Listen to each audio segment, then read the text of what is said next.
Hey, good evening, everybody. Welcome. We can call this one the 250th episode, and not be lying about that. Though I think we've probably hit close to 1,000 live streams since this whole thing started almost 4.5 years ago. So, but yeah, tonight 250th episode of what we've always called the Comic Card Live Chat, right? So this is kind of cool. I'm very happy to be here, and I'm happy to be here with Carl. Carl is it's a special anniversary for Carl too. It's his 6th anniversary on Comic Card Fans. Hey, Carl, how you doing? Hello. Good. How you doing? Not too bad. So it's like two momentous things going on this evening. We got the 250th show, 6 years on CAF. Where has the time gone, Carl? I have no clue, and time has no meaning. I was just telling somebody last time I was on a vacation. I was like, oh yeah, that was oh no, that was 10 years ago. Yeah, so I've lost track of all time. So and then the pandemic hit. So exactly, everything's a blur with that. Yeah, Fred Chamberlain. Yeah. He says the same thing. Just 6 years. It was just like it seems like 10 years ago since we got started. But yeah, no, I get it. It's weird for me to think about it too, because every time I have to say how long CAF has been around, I have to almost say it's almost 22 years now. It's weird having been working on this thing for that long and realizing that I'm still here. it's still here. And it's growing. It is. It's definitely growing and changing. That's the fun thing about it. I mean, it's still got. I actually had a terrible accident happen in my CAF gallery the other day, but we're still working things through. Oh. I accidentally deleted one of my own gallery rooms, if you can believe that. Oh. How tragic is that? Probably the oldest gallery room that existed on CAF got deleted by accident sometime in the last week to 10 days. So yeah, and it's funny. You might know how I found out that a collector said, "Bill, did you get rid of that one piece of art?" And I said, "No, why would I do that? It's like one of my favorite pieces." And he's like, "Oh, okay. I thought maybe you might have sold it." And I'm thinking, why would he ask me that? Did I accidentally turn it off? I go over to my gallery. And I'm like, wow, my published X-Men CAF gallery room. Oh, it's gone. That's a bad one to go missing. Yeah. That's not the one you want to delete, but No. Live and learn. Things happen. I'll have to add everything back and post date it so it doesn't appear newer in 2024. So, but I'll be able to put better scans up now. I mean, that's the only thing I'm thinking. Yeah. That's the silver lining to something like that. There's always a silver lining, right? So. But hey, you know what? We decided that because it was your anniversary and it was the 250th episode of this thing. Watch, see if I can get this thing lit here. We're not going to sing anything, but we do have a gluten-free, delicacy for you with a single, candle for you. So there you have it. 6 years. Thank you for being there with us, and 250 episodes to be on that one too. So I'll make congratulations. That's sweet. Exactly. Cause for celebration. Yeah, cake break already. Yes, Mikhail, you got that right. Is it sugar-free too? I don't know, Kazra. I know it's gluten-free. That's all it tastes good, so it's probably not sugar-free as well. But yeah, we tend to be all gluten-free around here in the house. But enough about me, Carl. We got to switch spots here. Let me get you over in this side so that we can go a little bit bigger here. What on earth? You've got a lot of. Is that all on your desk? Yeah, this is all on the desk. Yeah. Just Yeah. I mean, usually if a laptop can be here, and I just have stuff to tinker with and whatever. And yeah, so man. And then occasionally come out and things are just so it's like the nightmare scenario for any action figure collector that the avalanche of plastic. Well, it's very impressive, and you have a lot of statues behind you as well. So that's all a collector. Yeah, no. So that's actually largely what funds my art collecting is selling of action figures. I was action figures and comics and everything before I was into art, and that's largely how I try to keep it as a closed loop as possible as far as hobby funds go. So I just kind of recycle. Thankfully, the action figures have appreciated in value, so it works out. Well, that's good. I don't know anything about the toy or action figure market. So did it kind of grow and escalate during the pandemic like most things? Yep. same thing happened, and that's when I sold a lot of stuff during the pandemic, and I bought a lot of art during the pandemic. So it, yeah. Oh, that's cool. So did you start collecting art before the pandemic? I mean, how long have I you did, been? yeah. So I mean, 6 years, obviously, on CAF. Did you start around there or before then? yeah, no, 2016 I think was my first, both my first commission piece and my first published page was in 2016. So I stumbled onto that because I had been out of comics for a long time, and Greg Capullo, the announcement of the New 52, when Mhm. Greg Capullo was announced as doing Batman, that's brought me back because I was a big Capullo fan in the '90s. I had Spawn and X Force and all that stuff. So that's what kind of brought me back into it. And I was following him on Twitter, and that's when he started his website where he started selling more on his website. So and he made announcements like, "Hey, we're going to go live soon." And I thought, "Oh, that would be cool to kind of pick up an original from Capullo."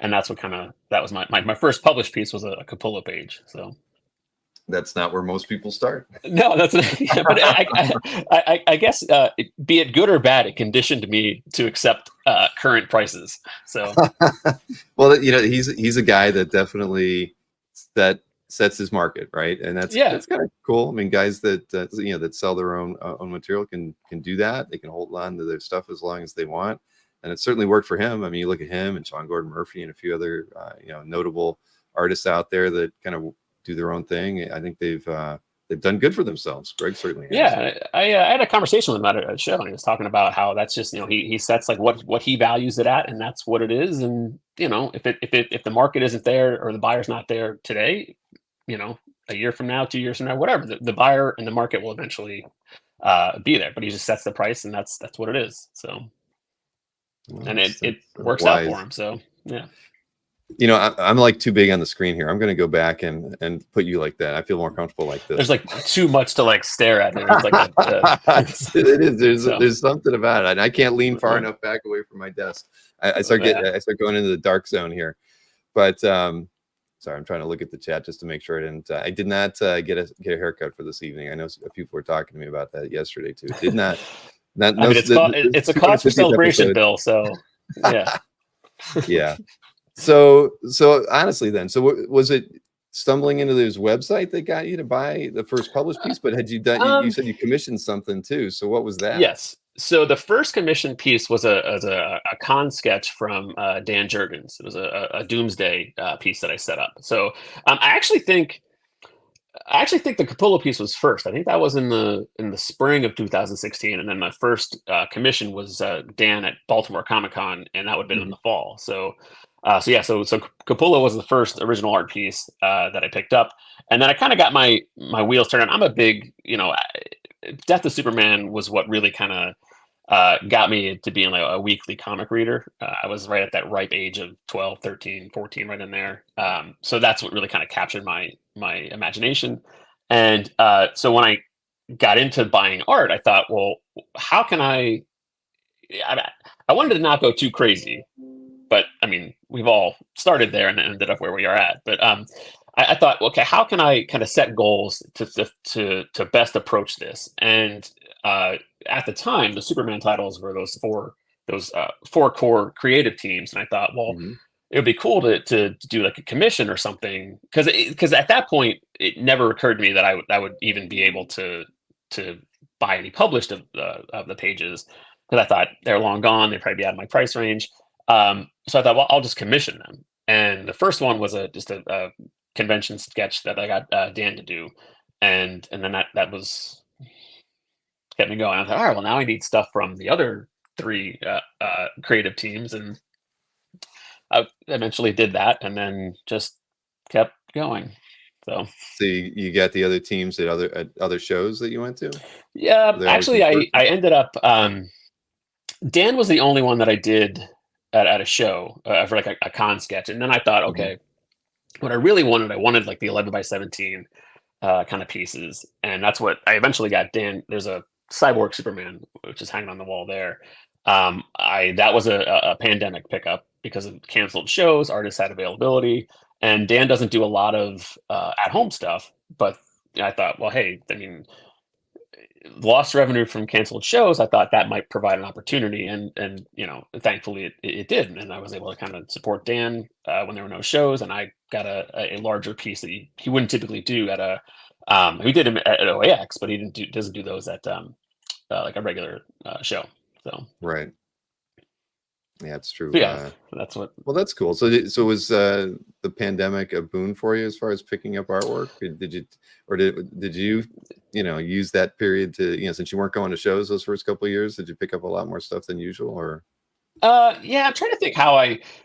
It was just a slow, gradual explosion of purchasing. I mean, it felt like it was like gradual into where I got to the larger pieces. But Mhm. as soon as I started buying them, I feel like I bought stuff pretty regularly.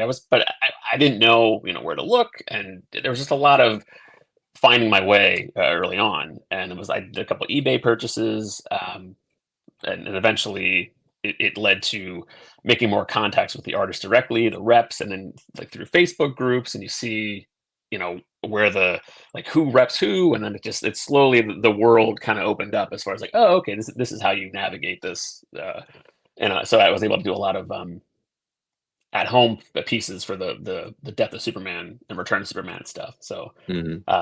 yeah, and then but I was buying.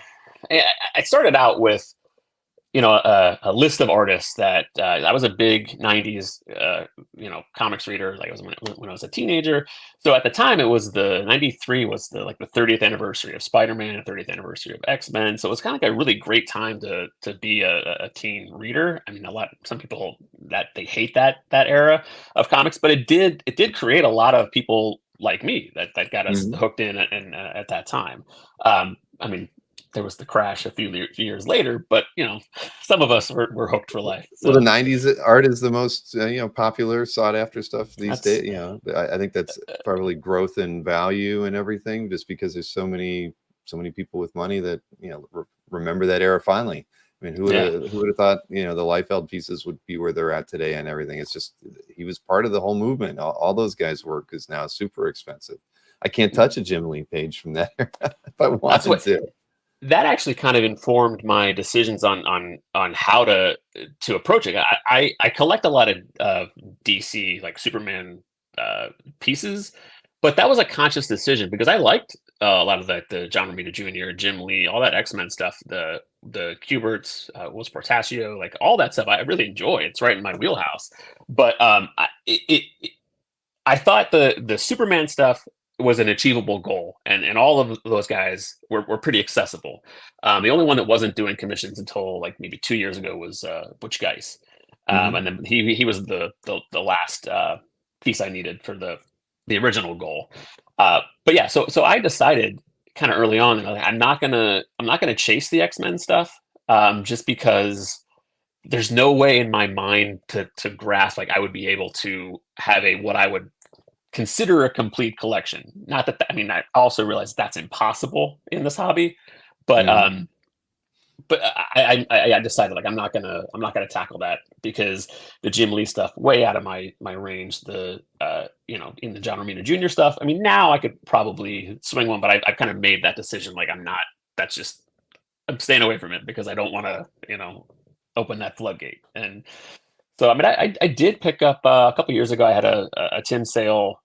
He did I think it was like a backup story in one of the Uncanny annuals, and it Mhm. featured Bishop, who was like at that time one of the new characters. And so I kind of gravitated towards him. I was a big fan of Bishop, so I did have a Tim Sale Bishop page that I always kind of I always try to reevaluate where my collection is and where what I want it to be. And one of the shows was a couple weeks ago. Kazra said that he was talking about how he would every year 10% he would just sell it off and then kind of refocus things. And he talked about how it felt really good to find proper homes for those pieces. And like Mhm. that resonated with me because I have sold pieces that I really enjoyed, but being able to find the right collection, like you can kind of see it. You see their gallery, you see it feels great. That you realize it makes it easier to let go, even though you love it, you enjoyed it, but there's a better home for it out there, and it feels great to kind of to match that up. And then in the meantime, I was able to appreciate it up close and then let it go. So, but yeah, so that Yeah. I've I done kind similar of things in the past, not, whether I yeah wanted to or not, but it's like I've been in the hobby long enough now that there's some of those pieces I want to get back. So yeah I've actually reached out to a few people, but that's the same thing. I knew many of the pieces that I sold went to the right home, and I was able to watch them because they stayed on CAF and know where they were. So that was kind of like reassuring that if I ever was interested in like requesting, of the purchase to buy it back, or it's that there'd yeah be a possibility.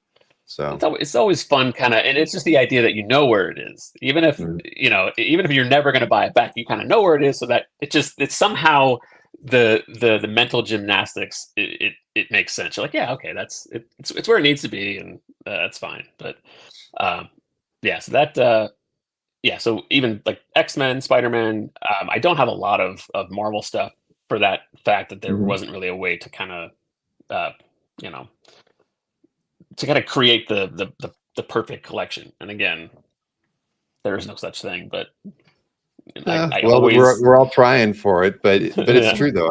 I regret the fact that I like the X-Men. That it has to, that I gravitate to it, knowing that there's many pieces that I'll never be able to afford, or you're just going to get average examples, and all that stuff's okay though. At the end of the day, I mean, I don't feel like I have to have the best of the best, but some days, sure, when you watch, where the DC market is versus the Marvel, you kind of wish, you're on the other side of the fence, because Yeah, there's I could buy Kurt Swan Superman pages till I'm blue in the face and probably never pay more than $500 per good yeah, page. there's And you so many of can't them out do there. that Yeah, in too many markets on the Marvel yeah. side.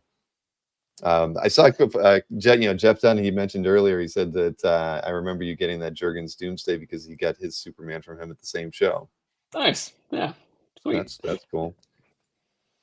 I assume you didn't know Jeff back then, so he was just Just checking out another the connection. dude buying some art. Yeah. So yeah, that time, and I had been going to. This is what's crazy that I think about. I had been going to Baltimore probably since 2011. Maybe a couple of years. Not every year, but some years before that. But then pretty regularly from like 2011 on. But it never crossed my mind to have somebody draw something at the show. And I don't know why. It's like, you were such a moron. Like, how did you not realize that they're sitting there drawing? But Yeah, yeah, I was the same way, until the first stuff I bought at a show was some X-Men pieces off of Fanfare, but I didn't ask an artist to draw for me probably for the first year and a half of collecting, and then it was probably, I think it was at a Heroes show, probably Joe Linsner and a few other people. Were my first, but yeah, I didn't know. But the thing is, what do you know? There's no handbook to collecting original right, comic yeah. art. And that's what Thankfully, there's plenty of shows out there for us to kind of get a better idea on what to do and how to do it. But boy, early on, even when you first started collecting 8 years ago, there really wasn't a whole lot of how-tos or uh, you know anything written down about how to do it. If you didn't network on Facebook or find a group there, you're in the dark.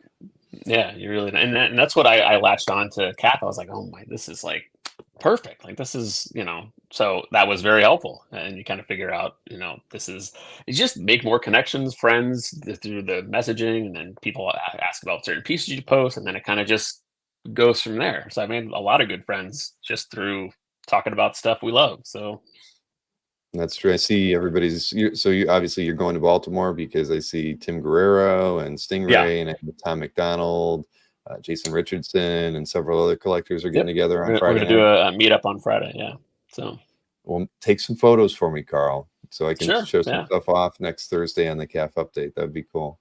I love that show. It's such a great, so I'm just outside of Philadelphia, and Hmm. I could go to New York relatively easily, but I just never go because that is kind of crazy to me. Like, it's just it seems like more of a hassle. And Baltimore is just as close. I mean, actually, it's a little farther away, but um, it's just a great comics focused show that it's worth going to every single year. And that's kind of like, and then they're around the same time in the fall, Hmm. so I just always default to go to Baltimore because it's always a great guest list, and yeah, And there's it's a few art dealers that go there. I know Anthony's yeah. there. Anthony goes, yep, yep. Albert's been there a couple times that Albert's I've been been there. there. Yeah, think Albert Yeah, goes like, there every time one of his artists has a, is going there, right? And isn't Jim Lee like a big guest there this weekend? Or am I thinking of something? yeah, I think it's he's this there. weekend Yeah, this weekend. at Baltimore. So He, then, so Albert should be there because that's his MO typically. so yeah, so that I did. I'm not doing the Jim Lee. I've had some stuff signed by Jim Lee. I'm gonna stay away from that that line. I was like, I don't need more Jim Lee stuff signed. So, yeah, which is great. It's like because that's just takes up so much time. But I just like kind of walking around and not having too much of an agenda. This year I don't have I haven't lined up a whole lot of commissions, Mhm. but we'll just a lot of it like I'm going for now the social aspect of it, meet up with other collectors and just kind of share stories and experience it that way. So which I Yeah, haven't really done to this point. So well, I guess Nick has confirmed Albert will be there all weekend. Jim Lee's only there on Saturday, and Lionel Yu will be there. That's cool. I think they added Jim on to a Friday thing too. It's something with like a signing with his son. I think is a comic creator now as well, which I wasn't familiar with. But I think I got an email not too long ago that he'll be there both days. But I think the Friday is just the signing with his son. So There you go. Jeff Dunn will be there too. So nice. And Tim Guerrero says it's the best show after OAX. Well, thank you, Tim. That's what I said. After OAX, I was like, yeah, I'm Baltimore and OAX, and I think I'm good. I'm good for my year. Like that's I like to hear that. I know you had a good time, right, at the show. Yeah, oh yeah, yeah. Went down, hung out with met Bill Bill Byers for the first time. Like we had again connected through Superman art, and I've been talking for years, and then finally I was able to meet him in person at OAX. So yeah, Bill's it was a very great good time. guy. Yeah, really good guy. So yeah, he's when you were talking about the Superman books, that's right in his sweet spot. I remember when we were kind of trying to put the show together, he was like, you should try to get Butch Geist, you should try to get Grumman, you should try to get he wanted me to, if I could bring in everybody from that from that era, from those books, he would have been in heaven, I think. Yeah. I mean, we got Dan, so that was great last year. That was that was the big draw for me. I mean, I had a great time otherwise, but like Dan being announced was because I think he was an early announcement. I forget because I bought my ticket pretty early. I was I'm going. He was early on. He was one of the people that it was like I pitched the idea to, and he's like, I always wanted to have a show like this in the U.S. This is exactly what I want. And what do you need for me to? And I'm like, well, you just need to be there. And he was in right away. So that was fun. I mean, hearing it from a guy who's been in the industry for a long time and been to a lot of shows, to be that excited about a show in the US was fun. It was fun to see, and it just gave you a lot of confidence to think that, all right, if the guy like him is going to appreciate it and other creators feel like it's the right thing, then it probably is the right thing. Yeah, so I mean, he echoed those same when I talked to him at the show, he was like, this is like exactly what I've always wanted. So yeah, well done. Dan hopefully will come back in 2026. We've definitely, I think we're not finished with everything, but it's we're in the final floor plan stages of stuff. Yeah, it's getting it's interesting and agonizing all at the same time while we go through things, but it's fun. Kazra and I've been we've had a couple meetings the last few days just trying to plot and plan, and we've talked fire marshal stuff and got confirmation things because we're trying to rejigger some of the ways things, the flow of the show and everything. And but this is the fun part. Is as frustrating as I only slept like 5 hours last night because I woke up at 6 a.m. thinking about the show and something that I'd forgotten about. Some random that Yes, exactly. It's like, son of a gun. All right, we got to figure this out. But yeah, it's kind of cool. Like 2 weeks ago, I felt we were way too far behind, right? And now all of a sudden, I feel like, wow, we're almost done. I mean, and it's not almost done, but the hard part, trying to make sure who's coming and all that stuff is almost ironed out, which is weird in a 2 or 3 week time period. It all kind of came together. Fire Marshal Bill, thank you, Marcus. That should be a meme at some point. I was thinking, like, in my head, I was thinking that I was like, that's Fire Marshal. Good old Marcus. Yeah. So exactly. Thank you, Marcus. I I was gonna say I almost had to cancel my ticket just because I heard we had to walk outside. I mean, that's I mean, Yeah, Bill, I how know. could you do that to us? I mean, Right. It's well, yeah. I mean, trust me, it was everybody had it easy when you just had to take like 20 paces to your left after getting out of the elevator and yeah, you were in the hall. But yeah, now that we have the entire facility, they really do have a primary entrance, and yeah. we're never going to have enough volunteers to staff like But multiple entry points and all those sorts of things. And so it just, for us, it makes the most sense to move it. And it is all, I'm pretty and sure it's covered all the way from the entrance over. So even if we're if raining, I nobody's going to remember, get wet. yeah, But, yeah. but The it was, it's a change for us too. We really have to think kind of through a lot of different things that we weren't planning on. But yeah, I know you're just I kidding mean, me about the no, walk. yeah, absolutely. I don't care. Actually, just thinking about how we like lined up last year, it was kind of awkward the way that it was, wrapped around Well, there. So this do is you a great. know, Yeah. just so you know, I mean, I was stuck inside last minute stuff with some of the exhibitors, but my last bit of advice, and it was to the people in line, right? Because the line was just going down the hall, right? Like if you're at the door, it's the hallway to the right that went outside.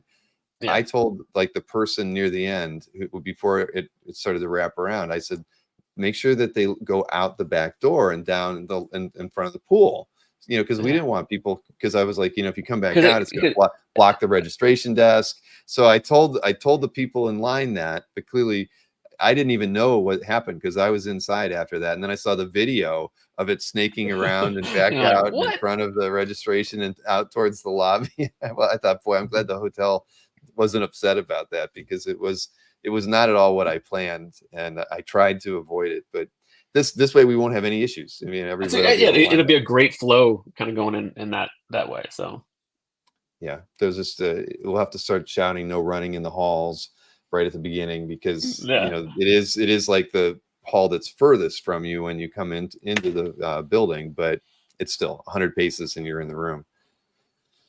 What I do we can. got? I won't cancel my ticket. I'll Okay, manage. I appreciate that. We don't want to have to issue it. Well, we don't offer refunds, so you'd have to use Yeah. it as I was like, well, figure it out for 2026. So and there will be a 2026. We're already talking about that. But either way, yeah, lots of yeah. cool stuff. What's Jeff got? I was still eating breakfast and missed the line. Ah, Jeff, how could you not be like in line to be right in there before everybody else?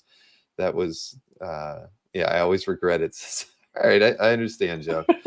I wish I could have seen it too. It was really funny just kind of living it through the videos that came in afterwards, because there was somebody who was inside the door as people were entering, just filming people as they were Yeah. walking in. So it was cool, just to see that many people. It was literally what, like 350 people in line for the start of the show. And yeah, I mean, all that stuff was humbling, because we didn't even think we were going to sell 350 tickets, let alone that 350 people would be walking in the door right at the beginning, and we'd end up selling 500 tickets. It was crazy. But everything that if you had wildest dreams for something, it hit all the things that we were hoping for. It was. Yeah. I mean, I had no complaints, everybody talks about again, they hit you with the pizza thing, but like at the end of the day, I was like, whatever. This is like the first thing I probably ate all day, so I was like, it does not matter. Like, who Yeah, cares? well, we wisened up. That's why we're going to have an open bar to for the first, I think, Yeah. but it could be 2 or 3. It could end up being the whole auction for all I know. It could be it's at least the first 2 hours of the auction. So if you have a beer or two and a mixed drink, you're not going to worry about if the pizza's good or not. But at the end of the day, there were issues that we found had to do with just their head chef, and their second chef wasn't there, and who knows. So they had the hot dog vendor out there cooking pizzas for us, but that will all be corrected in year 2. Whether that makes the pizzas any better or not, I don't know. If that's the thing that people nail you on, it means you had a great show. I mean, if that's the thing that kind of comes up, that's exactly. who goes That's for the the pizza. way we felt about it too. We could be disappointed about it because you want everything to be perfect. Yeah, I don't know. Yeah, yeah, I mean, on your side of it, you want to fix that, but like from an attendee standpoint, did not care whatsoever. So yeah, well, I figured everybody's going to be hungry. They'll eat it no matter what. But yeah, we're going to make a few changes there. Kazra says I missed out on how loud Mark Walters can yell. I did see that that video clip where what did he say? OAX is officially open.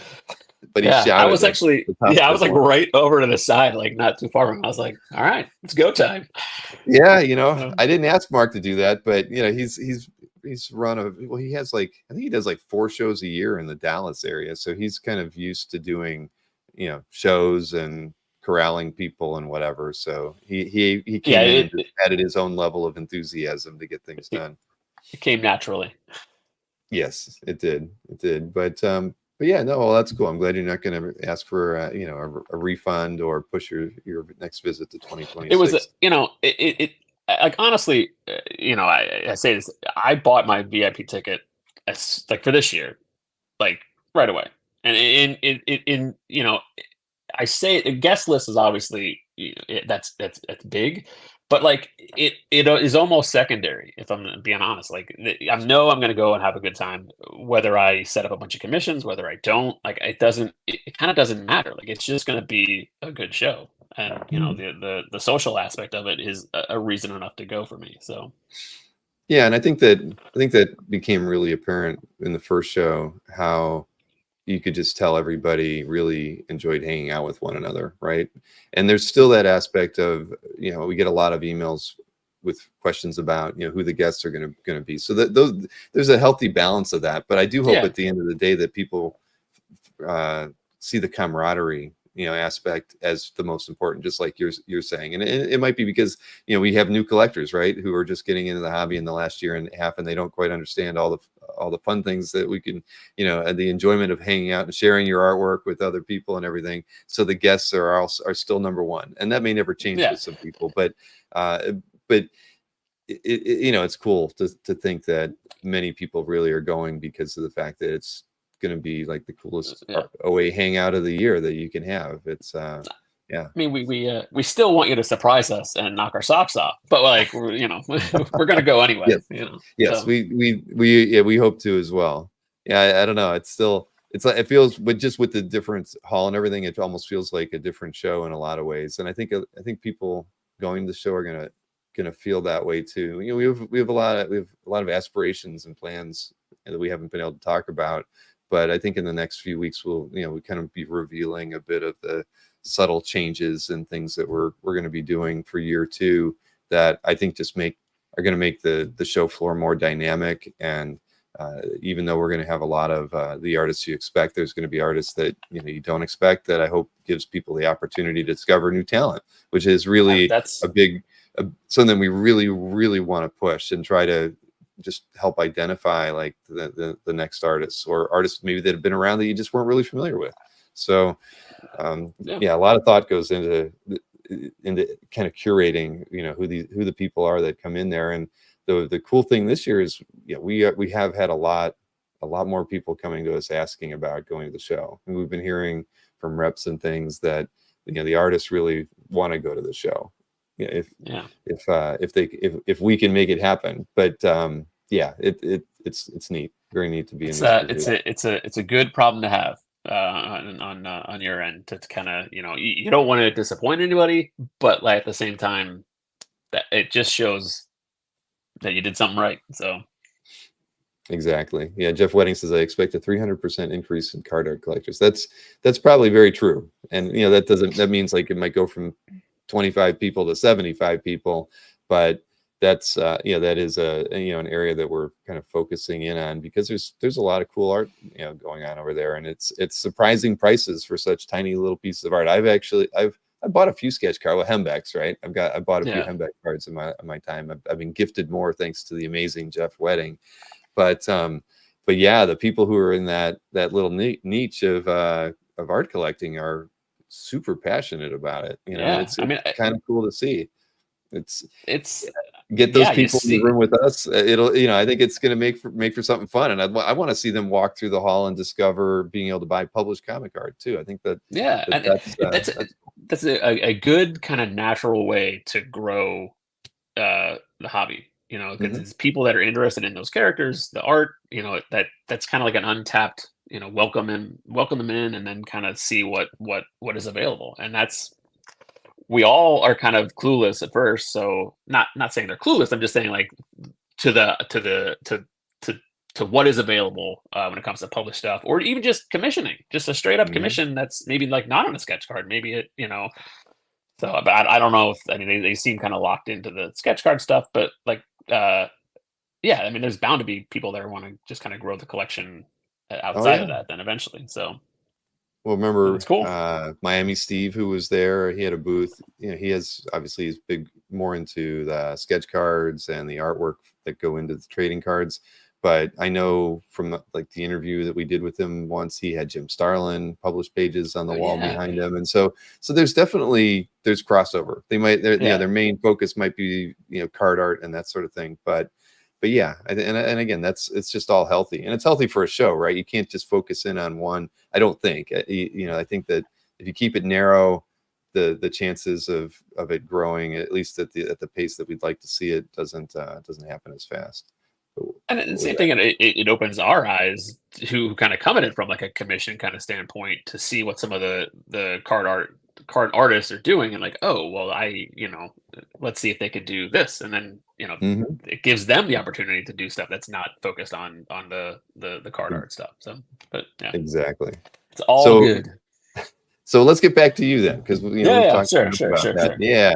But so outside of art, I see there's action figures, toys, and what's in the cases behind you though? Because I can't really So make out what that's all that. all. It's all like action figure, and so what I it was before it was crammed. I mean, it's still kind of crammed, but like it was all action figures. And then I went through and I kind of curated things to kind of make it. There's some like Death of Superman, Return of Superman stuff. I kind of pocketed to have different display, different cubes and different kind of properties, and kind of switch it up a little bit.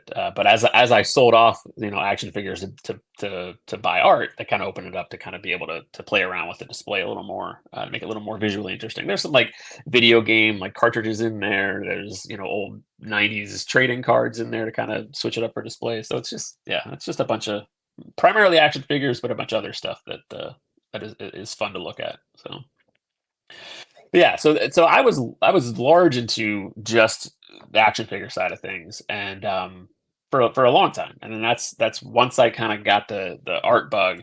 I was looking at the action figures like, okay, that's a couple $100. That's like you got to see it differently. You see it as like I don't it's characters that I like, but like they're not necessarily unique. They could be valuable, but I'd much rather like I could just funnel this into an original piece of art from they're like the reason why I like some of these characters are because of the artists that I love. So I'd Hmm. much rather have art. So yeah, so that's I kind of like it's like playing the stock market. In action figures, I look at like eBay prices and like okay, that's getting to the point where it's worth more than I like it, so it's got to go. So yeah, but I don't think I've ever said that, but I understand it. That it's getting to the point where it's worth more than I like it. That's, yeah. that makes so much sense.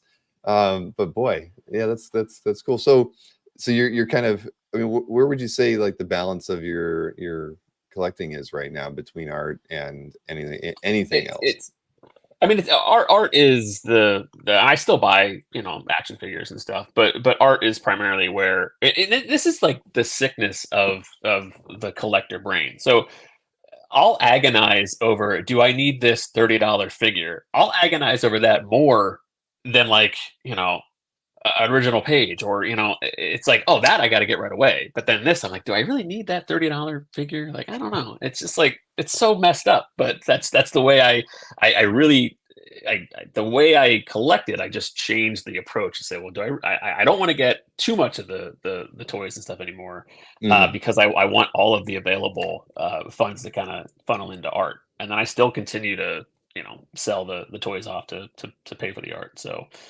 So do you but feel it's you're kind of an impulsive original art buyer, or um do you pause no, and do a little research? I mean, I how do you approach a purchase that I might feel a little maybe out of your, I don't know, comfort zone? yeah. So so the way that I kind of collect, I like to plan things out as much as I can. Um, so like be it, I buy modern stuff. So I'll zero in on a series and an artist, and then I'll kind of say, okay, I really want to focus on this for now. And I honestly try to. I don't pay attention to all of the auction listings as Hmm. much because I feel like I have um, a good representation of like the Death and Return of Superman stuff that I really want. Those pages are pricey, so I can't take those swings often. So I'm comfortable with what I have, and I'll still get some commissions from the guys to kind of still scratch that itch of different moments or whatever that are represented that aren't represented in the collection now. But I largely kind of stay away from auction stuff. At least I try to. I do have my my CAF kind of keyword like key want search list, Yeah. and I'll get those emails, and I try to just if I'm going to go after something at auction, it's something that I've wanted to already identify that I'm looking for. So I'm not one that will just look at all the as every new auction that comes out and all the art list. I don't go through everything because I don't. The more you look, the more you want to buy. So I just stay away from that as much as I can. So So you keep away from temptation as yeah, I best you mean can, because but CAF does keep you tied to it with the mailings and yeah. keyword alerts and those sorts of things. And the All right. temptation, there's enough temptation as it is that I don't need to go look for more. Is Right. essentially where I'm at. So um, right now, I buy somewhat more modern stuff is what I've been kind of buying lately because I find that I can like things will still pop up and surprise me if some new like new cover or whatever gets solicited. I'm like, oh, that would fit nicely in the collection. So I still things still pop up, but in the sense that you can kind of plan that a little more. And a lot of reps and stuff that do like payment plans and just things to make things more manageable, more so than getting caught up in a moment at like an auction listing Sure. because once you're invested and you're like I'm going to get this the chance of overpaying for something at auction is there because it's the impulse that I know that I can have. So I try not to tempt myself as much. So Right. Yeah, I get that. I've been dabbling a little bit more in auctions myself the last couple months. Just I've only won one thing, but I've mm, gotten the bug again just to try to get a few it's pieces here. Try yeah. because you keep hearing about, some people seem to get so lucky. They're like, yeah, it went for less than I thought, and then I hear all that, and I'm like, all right, I'm going to try. And so far, only one thing that I wanted, which is great that I got, went for less than I thought, and all the rest have gone for a lot more than I was expecting. So I'm losing more But than like winning. But but if you kind of approach it like I'd like it. This is what I'm going to spend. You can put the bid in, and if yep, it goes, it goes. I just know that I can tend to have a little bit more of an obsessive, like it's just checking where it's at, what's the bid at, and I know that I would be tempted to get caught up in the moment more so than I would want to. I think so. so hey, I Yeah, saw a comment from John Amore in the chat. He said, yeah. "Big fan of your channel." I'm a Yeah, big fan of his art. I Yeah. yeah, exactly. I can't say I've seen every show that you do, but how did you get into doing your channel? I mean, it's not So everybody is sees YouTube or live streams as a vehicle to kind of talk about their collecting habits. But I mean, what was the impetus for you to do that? So it was a combination of things. So last year, when I bought the VIP ticket for OAX, not soon after, you had reached out to say, "Hey, do you want to do a collector interview?" And I Mhm. didn't really have the uh, the internet out here was never really great, and I was like, I don't think I could stream out here. I don't think I could. It wouldn't work. So I wasn't really ready for that then. And then when I was ready, you were like in crazy town trying to get Uh-huh. the OAX to settle, which was totally fine. And then I Ruben invited me to go on to his show, and I did Mhm. that. Had a lot of fun, and I just really enjoyed just talking about the art. And I thought, okay, I like seeing when people talk about the things they pick up. So, and now that I had the internet capabilities to do it, I was like, I could do this out here. And I had the setup. So I just started. I got a Jerry Ordway commission in the mail, and I was like, you know what, I'm just gonna record this. I'm just gonna record me opening it, and I love the CAF updates are great. Um, but like there's certain things that you guys approach from a like an artistic standpoint, which is great. But then there's also what you don't necessarily get is the joy of the purchase behind it. You know, you get you Mhm. appreciate it for the artistic merits of the piece. But there's so many things that wouldn't maybe catch somebody's eye, but the passion and the joy as to why we bought it is there. So I thought, well, I'll just start doing that and see what, you know. And I really don't want it. This is not like I'm like to be like a YouTube sensation. Like I don't care about that. Like, I just want Right. to Well, like you be like able to, talking about it. You like sharing. yeah, You know, I admire that. I think, you know, there's a lot of people who probably, you have a lot of great stories, but don't, right? I mean, or just their friends know about them. And no, I think it's wonderful that you go out and share all yeah. that It's information it's just about kind of fun why you to. picked this up. Yeah.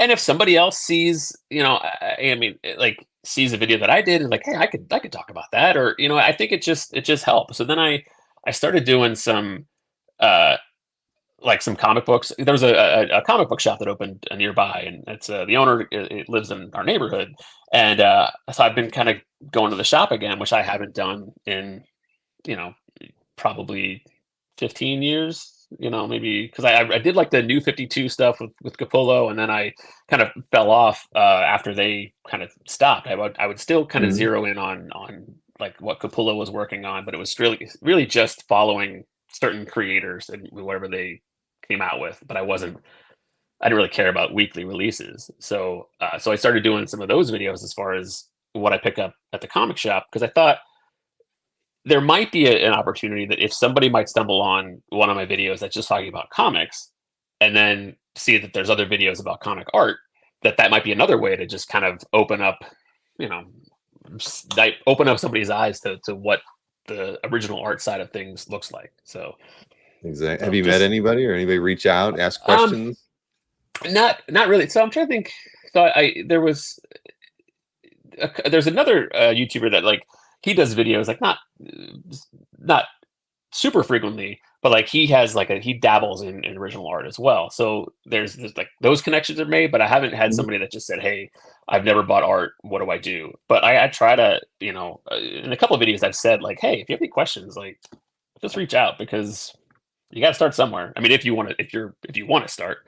So, but yeah, but it's been fun. Just kind of just talk to my iPad about art. So Yeah, I totally get it. I probably talk too much about art. So James Siegel says you could be the next Mr. Beast. What do you think about that that? is not the goal whatsoever.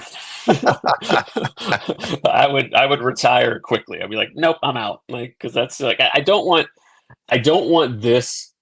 I don't want anything that I do on like on a channel to like say, okay, well, I need to do this. Like, I don't want it to be like I don't care about like revenue stream. Like, I mean, not that that's a problem now, but I'm just saying like I don't. That's like not the goal at all. It's just talking about art. So Hmm. Sweet. I don't think I missed any. Everybody was either excited to do auctions or not. You know, was it Grand Admiral Burtis said he's very far away from auctions because yeah. of budgetary reasons. Yeah, it's very easy. Like, you know, there is a certain compulsive and addictive nature to what we do.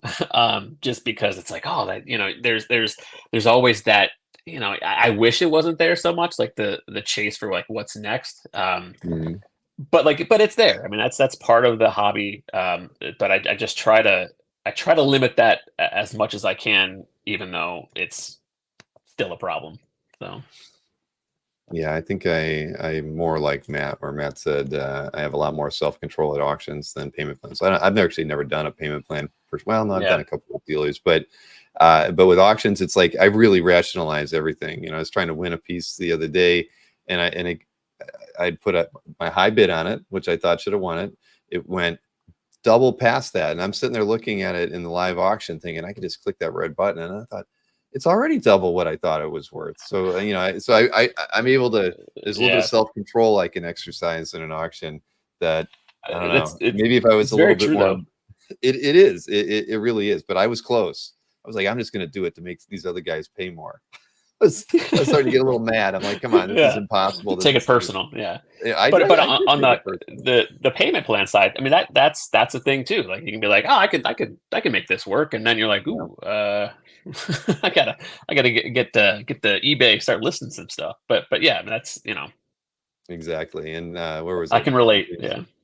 James mentioned that auction houses do payment plans too. Yeah, I didn't know that. When I bought I got the Bill Sienkiewicz piece. It was a little over $4,000, and I hadn't bought it, and it was through Heritage. I hadn't bought anything from them in ages, and the first email I got said that because your item was over $1,000, you could actually do no interest installment plan if you just use this thing. And I had no idea. I didn't Yeah. think, why on earth would, but I've heard of them doing different things about, you can use consignment to buy things if you talk to sales reps beforehand. But the idea that something you had to pay for could be done in You could. installments, I just never occurred to me. I figured out most auction houses are going to want to, they've got somebody to pay, right? They have a Yeah. consignor that they have to cover. So no, never occurred to me. But I mean, now it's I know. probably safer that it's probably safer the first time that you found out after the fact. Right, because now I know. It's like, oh, okay, well, the next $4,000 piece I have, when I only have $1,000, I know I can do a payment plan. Yeah, I can make it. Yeah. So, who would have thought? When Grand Admiral says that's the only reason they have their bigger pieces is because of payment plans. Yep, I get it. Yeah. I definitely get it. There's a lot of things that I've been able to pick up, like working with artists directly and doing payment plans, and that's just the way it goes. And because there are times where you have to, like, if the piece is available now, like, okay, let's, but that's why I kind of always go through my collection, so I kind of have an idea of, like, well, the next time that I need to kind of sell some pieces, like what might be, the next to go. Because the goal is not to have the biggest art collection, it's just to have something that represents what I love. So, and that changes. It changes through time, and there's pages that I've had. So at one point I started thinking, okay, since I wasn't going to get some of the X-Men stuff from like the Mhm. 90s, the goal was to get a Jim Lee piece. The goal was to get like something from John Romita Jr. or and I was able to get some of those pieces, not from the 90s stuff, but like some of the more current their current work. And then I got it. I loved it. Had it for a couple of years, and then I was like, this is really not. I don't know that I want the money tied up in these pieces now. So, and then it Mhm. kind of scratched that itch. Like I owned a Jim Lee page, and I was happy with it. And I sold it, and I don't feel the need to get another one. So I guess that's my answer. Like, yeah, I guess that wasn't really what I was after or wanted. So No, it makes perfect sense. I should probably take the time. Well, now, hey, guess what? I can go back and reevaluate all of my X-Men art right now. Yeah. If I have to. Another silver lining. Yeah, I guess so. Yeah, James, that Silvestri piece will still not be available. I'm just letting you know right now. That one's in the permanent collection. But yeah, that's true. Because I've picked up a lot of stuff over the years, and I have a feeling if I actually really did look at it, there might be one or two pieces that probably don't fit really well. And for me, as a collector these days, I'd like to get representative pieces from a lot of artists. I still am in that nostalgia area, right? It's like I always get grief for for not putting certain X-Men artists in my top 5, right? But I wasn't collecting reading when Silvestri and It's Romita Jr. were writing Jim Lee. I mean, I begrudgingly put Jim Lee as number 5 in my favorite X-Men artist because I felt like he deserved it, right? But at the same time, I wasn't going to put him in there. So yeah. art collecting, there is a lot of that, nostalgic, love that you have for the stories and the people who were a part of those stories that make you want to buy the art. And so I look at it and like, I have a Portasio X-Men. It's cool to have. I don't have any other Portasio, but I don't know. Do I need to keep it? I don't know. Because at the end of the day, I wasn't reading that time. It's a cool page. I don't even remember the story. I'd have to go back and read that. Is it worth more than you like it? Exactly. We need to have that slogan somewhere. There's a lot of slogans that have come out of or or memes or hashtags that have come out of the shows that we've done. But yeah, is it worth more to you than you like it? But that's really been my mindset. I mean, it was because it first applied to the toys to buy the art, and now it's applied to the art to buy more art. But Exactly. See, James, you weren't here at the beginning of the show when I said that my published X-Men gallery room was accidentally deleted. That's why it's not there anymore. So James was the person who asked me why this piece wasn't on my CAF gallery anymore. Now everybody knows. I didn't name you before, James, but now I can name you because you were the one who was. He likes one of my pieces. So yes, it was accidentally removed. All comments, views. His daily checklist, he like checks the pieces on CAF and immediately noticed it was gone. I was like, hey, whoa. I think that, yeah, well, it's he's got it. But yeah, so there you go. I'll tell you, it was pretty sad. It wasn't until today that I was hoping that there was like a chance to get it back, but I had Maureen like just confirm the data really was gone, because the images were still on the server, but once the data goes, you're out of luck. No reinserting them after the fact. So yeah. Anyway, accidentally deleted. Thank you, Johnny. So so we should talk about some art in your collection, man. We're almost at an hour here and we haven't looked at a single piece of art. Let's do it. We're overdue. Let's see. Someone is me, Marcus. Don't it's one thing I do want to say before we look at the art. So you think about what started out as checking off artists on a checklist that were connected nostalgically to has also changed to like John Moore. Just in talking to him privately, I picked up that he did a Gunslinger Spawn piece for that competition. So I got that and just kind of started up a rapport with him, and it that connection makes me want to support him more. And like that's what I love. He did a Planet of the Apes piece for me, and that was born out of him seeing a video that I did talking about how I liked Planet of the Apes, and he was like, "Oh yeah, I should do something like that." And there was he was like, "Hey, look, no pressure. It's just I was inspired by hearing about Planet of the Apes. I wanted to do this," and I was like, "Well, I absolutely want to buy it." So, but those connections and those things kind of have taken on more meaning than just a nostalgic connection to a story or a character or whatnot. So, but anyway, that's so very true. I mean, come on, I have a Hulk with pearls. So there's things that you see or you've been involved with, or that have meaning beyond that. And that's one of back to one of the special things about our hobby, when you can get to know the creators personally and and actually have a rapport with them. I mean, it changes your outlook on who they are as people, and it makes you want to own something by them. I mean, I had Andy Kubert on the show last night. I've never owned anything by Andy. It was cool hanging out with him and talk with him. Now it's like, I should have something by him at some point. Maybe I should get one of those remarked books or something. I don't know. That might be the easy, cheap way out, but I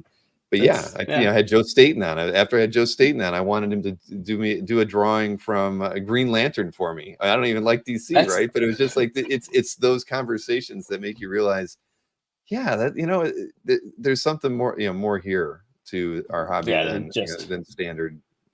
To make like a blanket statement, like this is not what I collect. I don't, it's like, look, if situations may change with it, because you like talking to the artist, and you have a very dangerous position since you've talked to so many people and have those connections that are made, and an art collector. It's like, well, good luck with that restraint.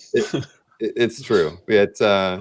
But it's fun. It really I enjoy getting to be in that position. Well, and Johnny is appreciative that you like the Planet of the Apes piece, of course. Yeah, loved it.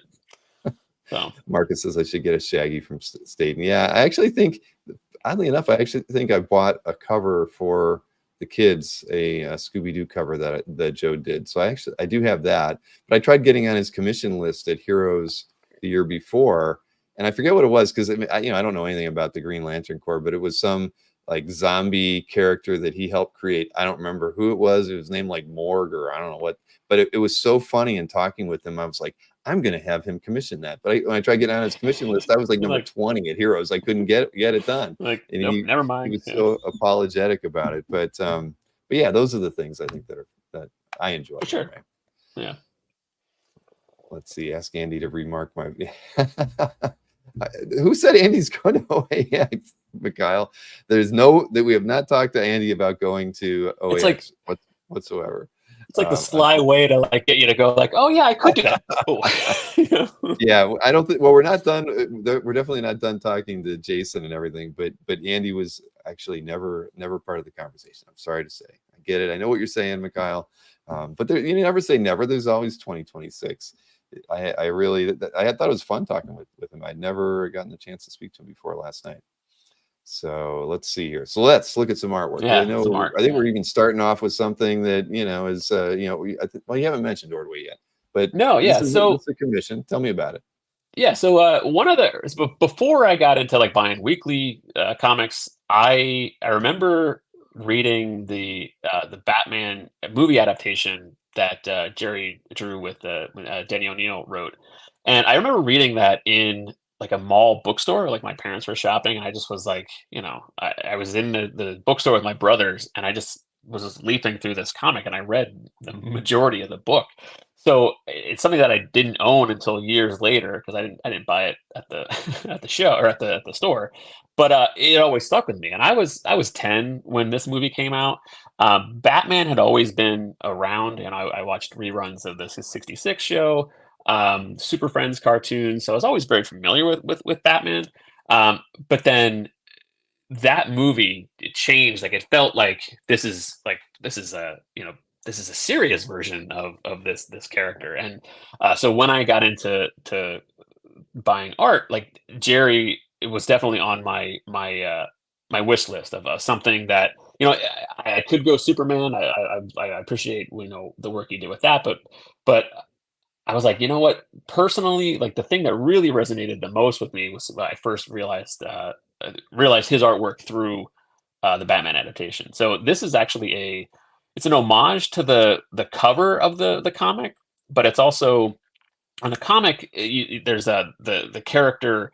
There's profile pictures of the characters in the clouds. So I wanted it to be like that, but then also homage like the last scene of the movie where he's on the ledge and the bat signal turns on and he's ready to go into action. So I thought it's an homage, but it's not a recreation. I just something that made me remind me of that the comic adaptation. So and plus there's a lot of bricks. It's a crowd pleaser. So exactly, yeah. That bricks are a popular thing on the channel. Yeah. But no, that turned out really well when you pitched everything to Jerry. He was into it. Yeah, he was on board. I think he actually I talked to him in Baltimore like maybe like a year or so after I got this. Is an at home piece.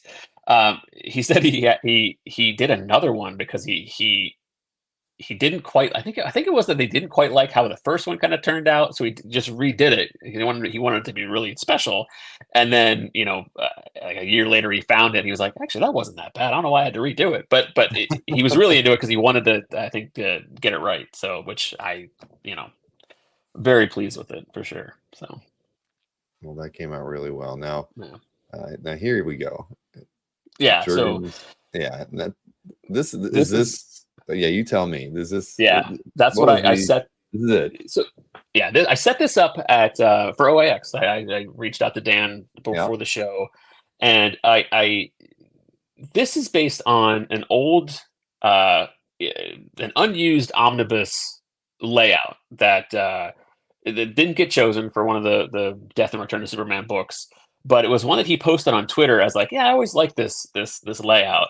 And I kind of filed it away, and I thought, oh yeah, when opportunity came up, that I was like, well, I could go back and have him maybe tackle that layout that he did, and he was super pumped to do it. He was like, yeah, I always like that layout. I would love to kind of have another pass at it officially. So I did the pencil.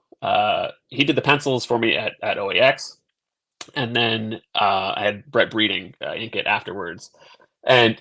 So I actually have it's signed in pencil now through Dan because we had a discussion, if I was going to have the inks on a separate board or what I was going to do. So he said, well, I'll just sign it in pencil here and then just catch me at a later show and I'll sign it in ink if you get it inked by Brett. So that's what I'll see him at. He'll be at Baltimore. So I have him claim. It's not that kind of show tonight, Gil. Yeah, no, yeah. But, yeah, so Well, that's awesome, man. It took a little bit of work, to get it from Jurgens to breeding and now back to yeah, Jurgens to sign it. But that's yeah, another part of the joys of the hobby is actually, people, taking the time to kind of go through the process and get it just the way you want it. I can't wait to, yeah. And I'd be very curious when you show it to Dan and everything, what his reaction is. I'd love to hear about yeah, so I'm looking forward to it because I always like that because they don't always get the chance to see a completed piece in person afterwards, it. and yeah, so that'll be fun. The, the idea, like the commission, I was like, how do I get something that's not like super huge? Because Dan doesn't do a lot of like big like double page kind of size commissions that would sometimes be required if you wanted to get all these characters on a piece. Mhm. But I loved how this kind of tied into the history of how it was an unused layout, and it's a great way to get them all on there. I love that the silhouette of Superman kind of represents his death, and then how these guys are kind of operating in his shadow. So I think conceptually, I think it was a wonderful idea that I would have loved to have seen as an actual cover, but I'm also happy that that's here. So Well, you could always, pitch it to DC when they're doing a, 40th or 50th anniversary trade that maybe this should get published in there, and then you have a yeah, published but piece. that's the dream, right? But when you deal with commissions, but yeah, I try to when I do commissions, I do try to not plan it to be like, oh, this would be great published, but just something that kind of conceptually makes sense or something that I would want to see instead of just I don't want to over direct artists, but when the opportunity is there, like this is kind of what I was thinking, and then they kind of you can run with it and work with them to talk about what would work best for the piece. So this one was Mhm. kind of easy because the layout was already done. So I was like, hey, can you just do that?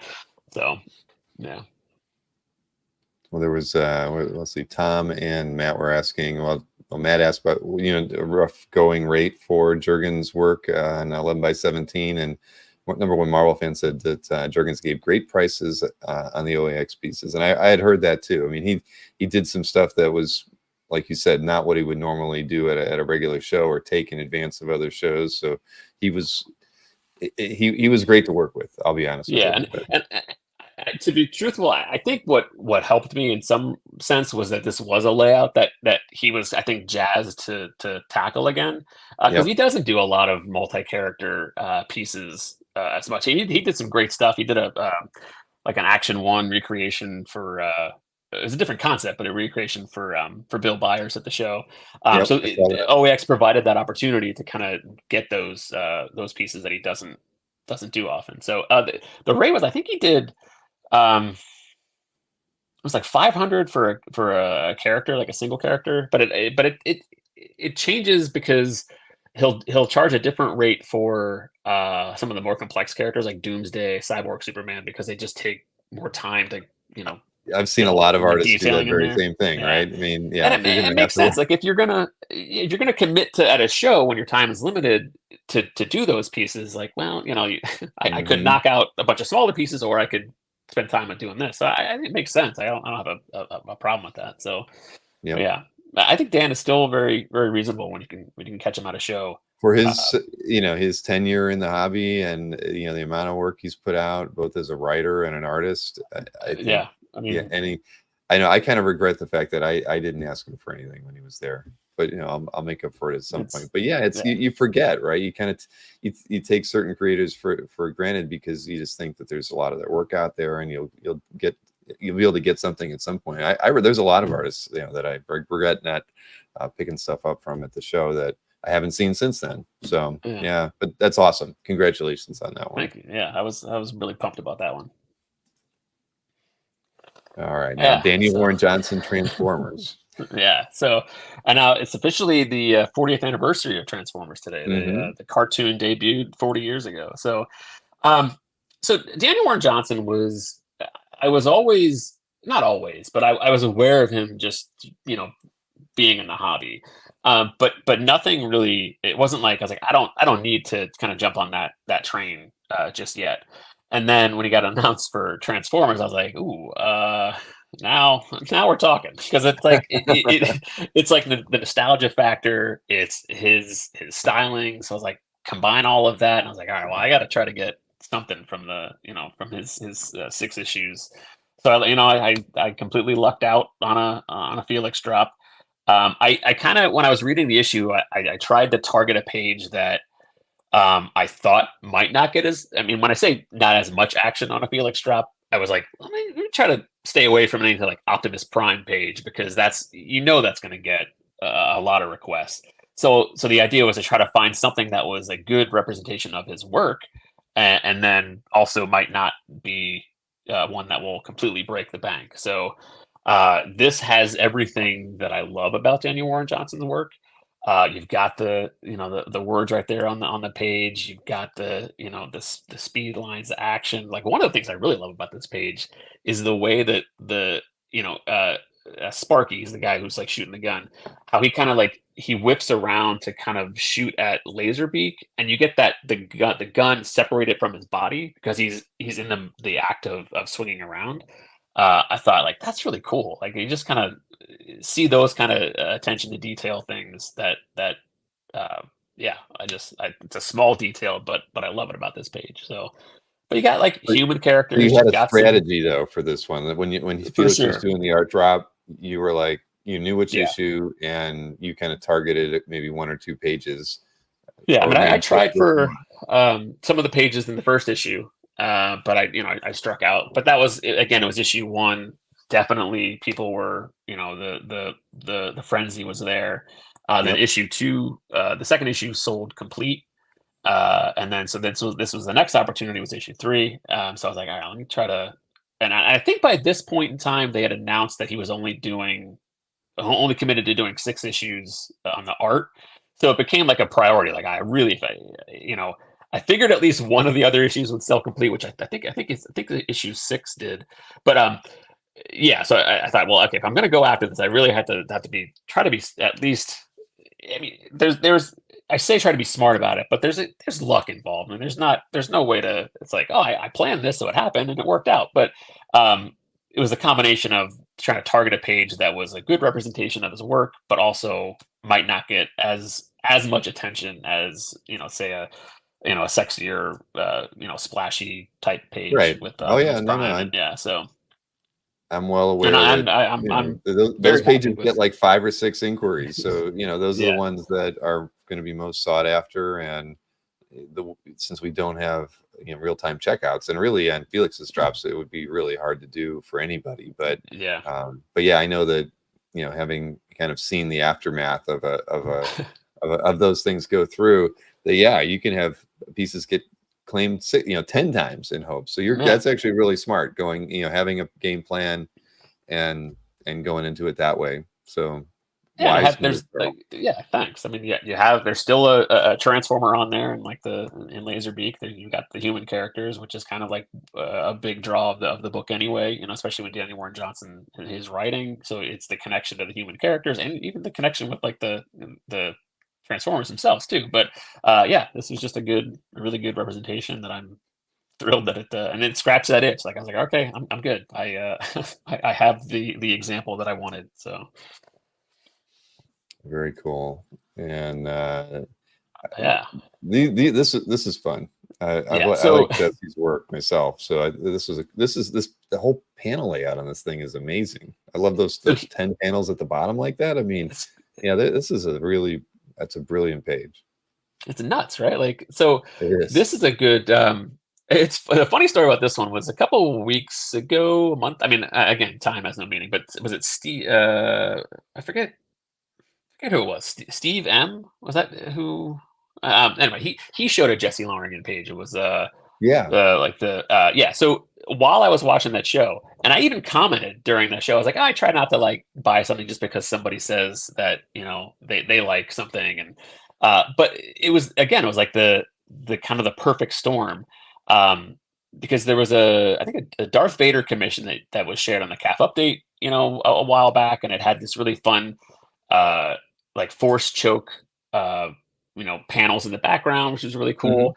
And then I saw the page that was shared on the CAF update. And I was like, oh, that's really cool. I like the panel layout there.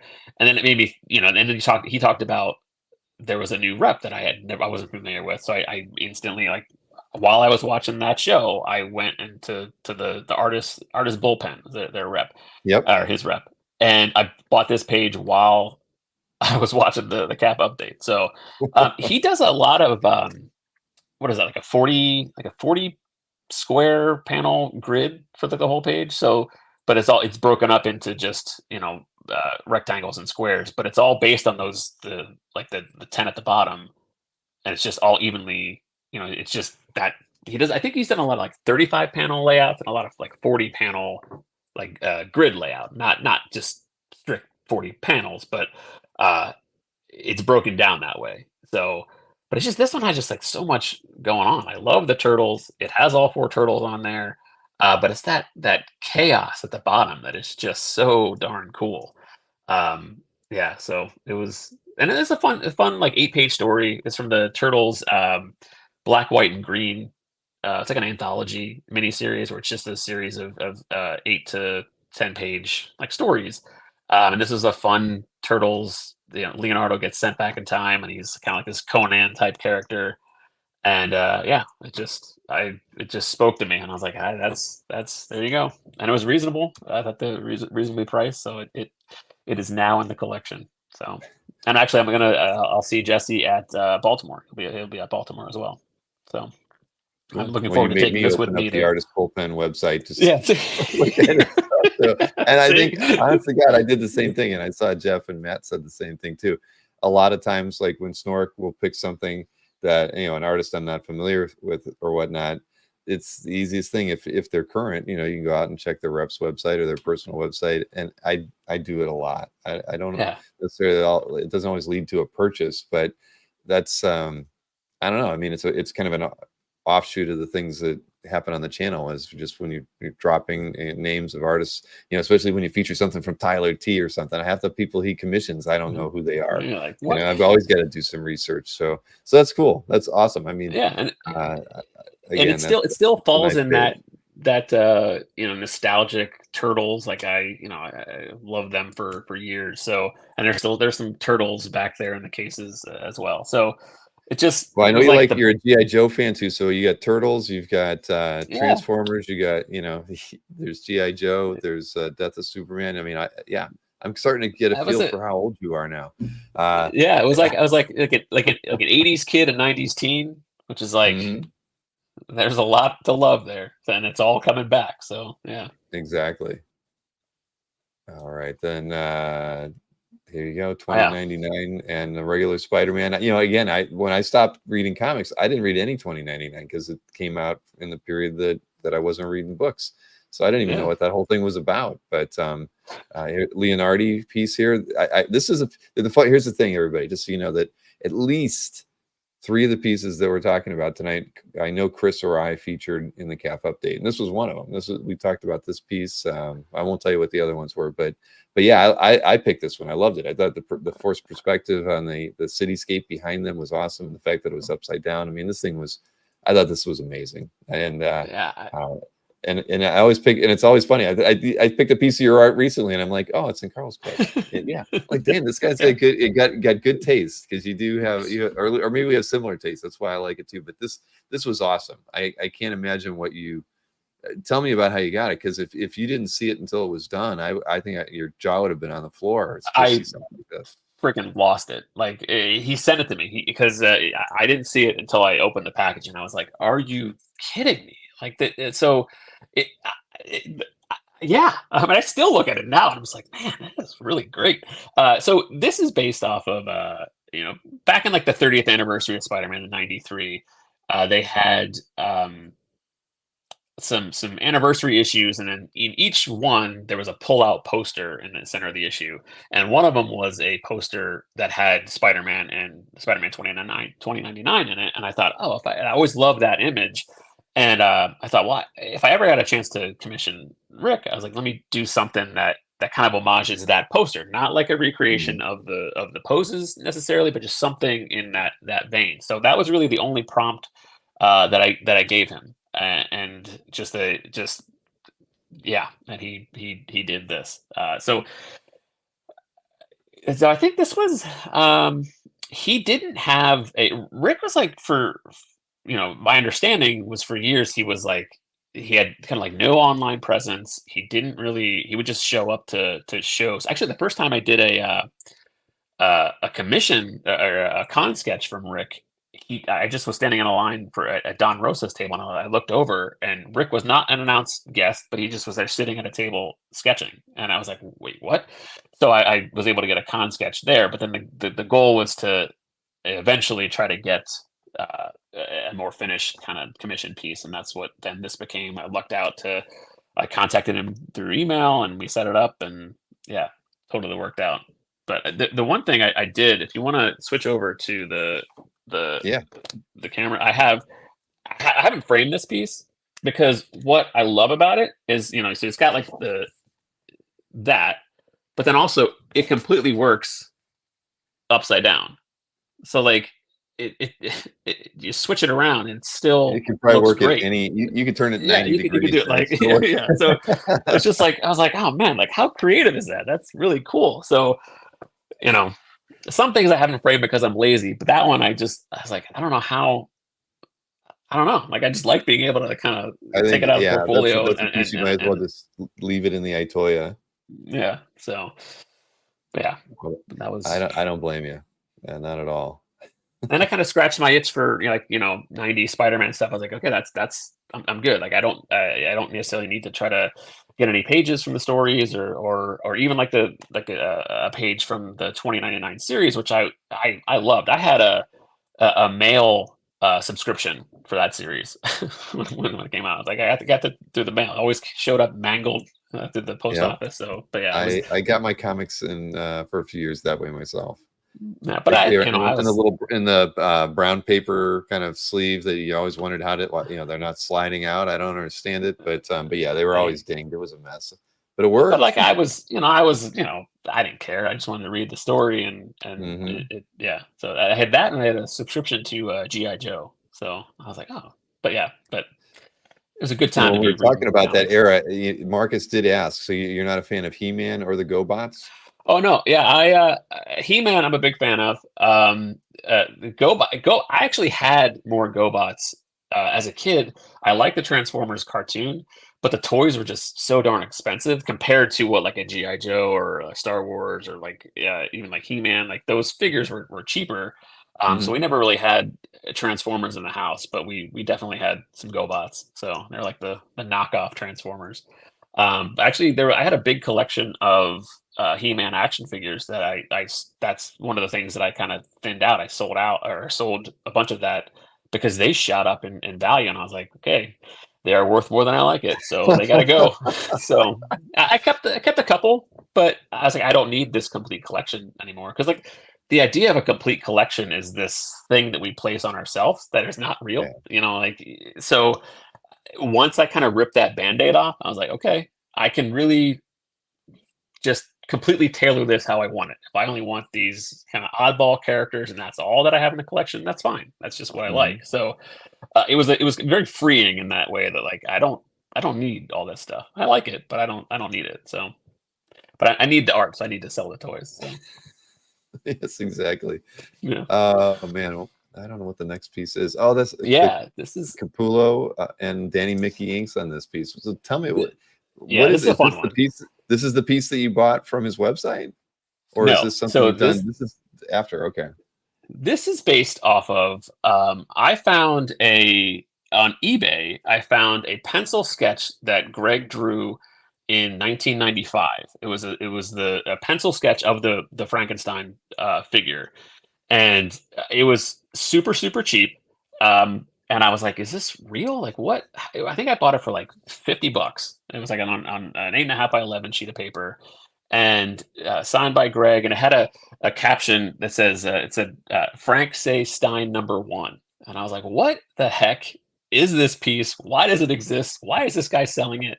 But the story was it was Greg drew it for his dentist, the dentist's name was like Dr. Stein. So he drew him a Frankenstein while he must have been waiting in the waiting room back in 1995. And then this guy, the dentist, was like retiring, cleaning out his office, and he just threw it on eBay. And I happened to find it and bought it.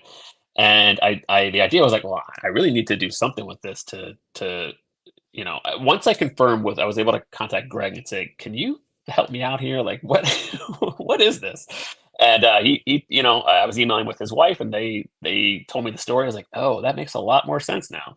And so then I sent a scan of the piece to Danny Mickey, and I said, can we turn this into like a mock old Frankenstein from like the Dell Comics, like a mock cover for that? And he loved the idea. It took him. He told me, he's like, look, I don't do a lot of commissions, and it's probably going to take me a very long time to do this. And it did. It took like 2.5, almost 3 years, I think. But all throughout, like he would email me, say, hey, it's still on my table. I still want to do it.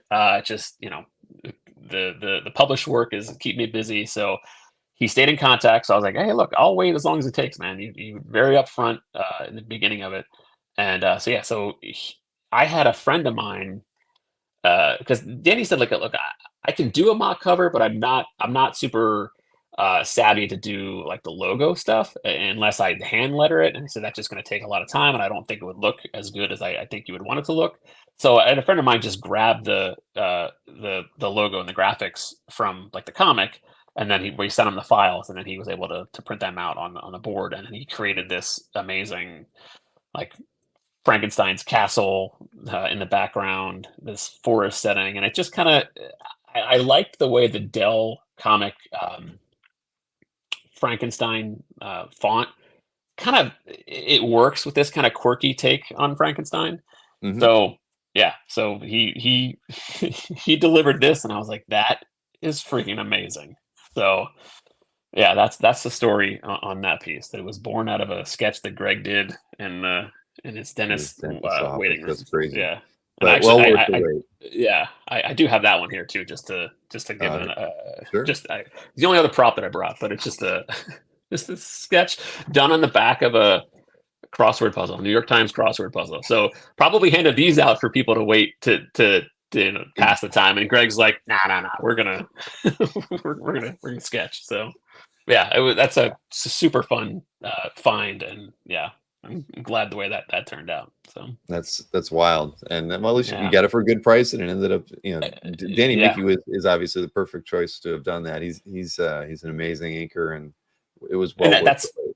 that's who in that time at 95, that's when they were working on Spawn. So Mhm. it just kind of thematically it just made sense. So yeah, so when I was thinking about doing like a Planet of the Apes piece, the one that I was either going to do the John Moore piece or the Allred piece, and I think I remember seeing like you're an Allred guy, so Mhm. which that giant painting in your house is can Yeah, I'm is an proof Allred of guy that. now. Yeah, yeah, I was yeah. So before. I just didn't know I was a 4x6 Allred guy, but yeah, I love his stuff. You know, I was telling Kazra the other day, I actually miss getting to talk to Mike now.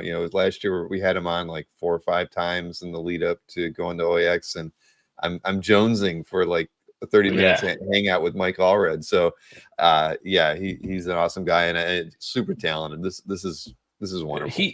Yeah, I could tell. So I had a good conversation with him at OAX about Planet of the Apes, and like I actually wasn't even at his table. I had a Planet of the Apes shirt on, and then we just kind of struck up a conversation. He was at, I think, Paulo Rivera's table, and Mhm. then so we were just kind of there talking about Planet of the Apes, and so then I was like, actually, I got a picture with him of this piece because I was like, I actually brought this with me to kind of show you, and so we had a good conversation about that.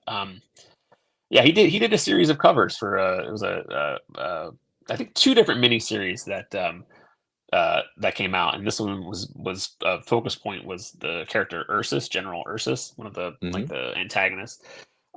Yeah, this I got from Got Superpowers. I got Simon had it on the site. They were doing a like a holiday sale, and I kind of stumbled upon that. I was like, whoa, like how? And at the time I bought it, this had been out for years already, and I was like, I mean, thankfully, Planet of the Apes is not, and it's a little more niche in the hobby. But like, I was like, why is this still available? So, I yeah, scooped that up pretty quickly. But one of the things I like about this is it doesn't immediately like when you look at it, if you just saw it in passing, you wouldn't necessarily think, like, oh, that's an all red piece. But then, like, you look at it, you're like, oh yeah, that totally is an all red piece. So if you look at more like his eyes and then like the silhouettes of the characters at the bottom, which kind of tells the story of the astronauts crash landing and then them kind of traveling, and then you see the wild humans there. It just has that kind of the quirky appeal of an all red piece. So yeah, yeah.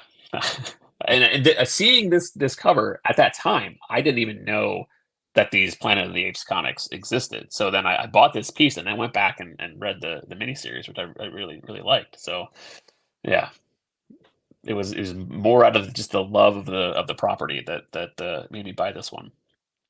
Well, I sat in front of the TV many a day watching the old Planet of the Apes movies. Scared the bejesus out of me numerous times. I didn't like that the potential future. Yeah, especially like the conquest of the Planet of the Apes is like super dark. I mean, that's just like, yeah, I think that was yeah. the one that probably like scarring, made me like run. You know, I had to get away from the TV. I couldn't sit 3 feet in front of it anymore by myself on a Friday night. After 11 show where we usually got all of our horror movies and sci-fi stuff. But I always, to this day, I'll just put one on just to have it, just on in the background. It's just there's like they're comfort movies. I absolutely love them. So. Well, this next piece is another one that was that made it to the CAF update. Oh, yeah. I think it could have been Chris for all I know, but I thought this is just an amazing. I mean, the composition's crazy. I mean, I was blown away, and it really, I think there was a couple other pages from the same book that I've seen on CAF, and they're all very striking. Really impressive work. Tom Riley's one that I discovered through like one of the Facebook groups, like posting commissions and stuff, and I had set up years ago. I did a like a Batman Commissioner Gordon commission that I got from him. And once I got that in my hands, I was like, this guy is great. He's like, at the time, he was like 22, 23. I think he was a young guy. I mean, he's still young, but like, he hadn't done a whole lot of published stuff at the time when I got the commission. And then slowly I've kind of followed his career. He did a Thing miniseries. He did an Ant-Man series that were always like, everything he's done has impressed me. And I bought some stuff from those other series, but they weren't always necessarily my thing. And then I mean, I liked them. I bought them for the art, not necessarily the characters. But then he was announced that he was doing Duke as part of the Energon universe, like the G.I. Joe side of things. And I was like, man, that's like, this is, he was like one of the young artists that I kind of latched onto early on. So then to see like his career get to the point where he was working on this nostalgic property that I absolutely love, I was like, man, this is like, that's perfect. But this page specifically is what I love about it is the layout, of course, but it takes a scene from Daniel Warren Johnson's Transformers issue 2 that is spread out over, I think it's like 3 or 4 pages of action, and it's like beautiful Daniel Warren Johnson art. But I love how Tom boiled all of that down to one page. It was like a one-page kind of recap of the events, because Duke is talking to his superior officer and he was saying, what happened. But it takes all that action and just boils it down to one page. And I was like, this is amazing. Tom does it a lot. He does a lot of storytelling through visors or like reflections. You see like a lot. He does it, he doesn't do it all the time, but when the opportunity is there, he likes to do that. And you see like the reflection of Starscream in his visor, and then even landing that with the 1, 2, 3, 4, 5, 6 panel where he's like shooting the flare gun. You kind of see the reflection in his visor there again of Starscream getting shot in the face. So it's just this one. Immediately, I was like, that's a page that I'm gonna need to own. So. Yeah. Well, you chose wisely. I was blown away by it. I see Swaggle House is in the chat tonight. I owe you an email, Swaggle House. now it was my turn to take 2 weeks off in between emails, so I apologize. I will do my best to reply to you tomorrow. So sorry about that. I'm not even on the camera now. There I am. So, but yeah, no, I love that piece, and I'm very impressed by Tom Riley's skill as well. I mean, it's I really need. I don't know a lot about him. I've only seen the stuff that's been posted to CAF, but he's somebody who I had no idea he was that young. I mean, he's pretty talented compositionally at that age. That's amazing, and that's what, like, again, not to cut you off, sorry, but that's what. He was such a young guy, and I was like, this is like, where is his like once he has like more years under his belt, and his commissions were great, and you know, but that's not, I mean, not to discredit someone who does like a really great great commission, but even his commissions had a storytelling aspect to them that you don't always see. So just seeing that in the commission, I was like, I gotta follow this guy's career because he's amazing. So I definitely latched on to I'll read anything that he is drawing, which he's drawing the in November, the main GI Joe title is coming out. That was on the Duke miniseries. It was kind of like one of the lead-in titles, but he's doing actual flagship GI Joe title in November. So, well, it's a hot property right now, right? I mean, I don't think anything's more interesting and garnering a lot of attention other than GI Joe right now. So yeah, the GI Joe movies. Yeah, the GI Joe and Transformer stuff is like that. I'm loving everything they're doing, and it speaks to me on a nostalgic level, but also it's a fresh approach to things. So it's wonderful. So, all right, let's see what's next here. Oh, Brett Booth, Gunslinger Spawn cover. This thing's amazing. I imagine this thing has to look pretty impressive in person. All that broken glass. Wow. It's So this was one that, like, you know, as soon as I saw it solicited, I was like, holy crap. Like I had bought some interior pages of Brett Booth, his work. I bought him from Adelso Corona, the inker, and so I had bought some stuff from him and kind of struck up a rapport with him, and I emailed him right away. I was like, hey, is this one that you got in the split in the art split? And he was like, actually, yeah, it was. And I was like, oh man. I was like, how do we make this mine? So we worked out it was a payment plan thing. So because it's not, I try not to do too many like bigger swings, but like the Gunslinger Spawn stuff was like kind of going crazy, and I was very fortunate to work with Adelso directly to get this done. So, but Brett Booth is one that, again, he was one of those guys in the '90s that I loved. I mean, his work on like the Wildstorm titles with like Backlash and Grifter, and I love that stuff. That was like right in my kind of like heyday. But again, those pages, they come up, but they don't come up as often. So being that I was a fan of Spawn in the '90s, also a huge fan of like Westerns. So then to have Brett and Adelso on a Spawn title that is a Western, I was like, oh man, this is kind of perfect. And it's like the perfect kind of popcorn comic book where, you know, the story is pretty straightforward. And I don't want to get into trouble with any of the Spawn fans out there, because I am a Spawn fan, but Spawn has always been about the art to me, and the story. The story is kind of driven by the art, and I feel like the idea of this kind of gunslinger character, where the story can be pretty straightforward, it can be about revenge, and that's all it has to be about. It doesn't need to be more complex than that, as long as it looks gorgeous. Then it's going to be a winning formula. So that was the case with Brett did like 24 issues of Gunslinger Spawn, and it was like just beautiful stuff. So yeah, when we got this one, I was like, that's awesome. And this was like the cover B, and I was like, man, I gotta get like some I gotta get one example of Brett's covers, because he didn't do a cover for every issue. So I was happy that this was the one that we landed on. So yeah, worked out perfectly. Yeah, you did. Again, you did really well. Now, we didn't feature this one, but we did. When this piece came up, obviously, I think, again, I don't remember if it was me or if it was Chris. I know we both probably wanted to pick it, but it's just an amazing piece by Chris Stevens, who's one of my favorite artists. Yeah, and he was one that, when I started collecting art, like, was not on my radar. It just from being involved with CAF and the Facebook groups and seeing things posted. Every time I'd see something that was posted of his, I was like, that's really cool. But it was never, it was never to the point where I was like, oh, I need to commission him, because I was like, I don't know what I would get, or I don't know. So it never really, there was never like an obvious choice for me to go after something.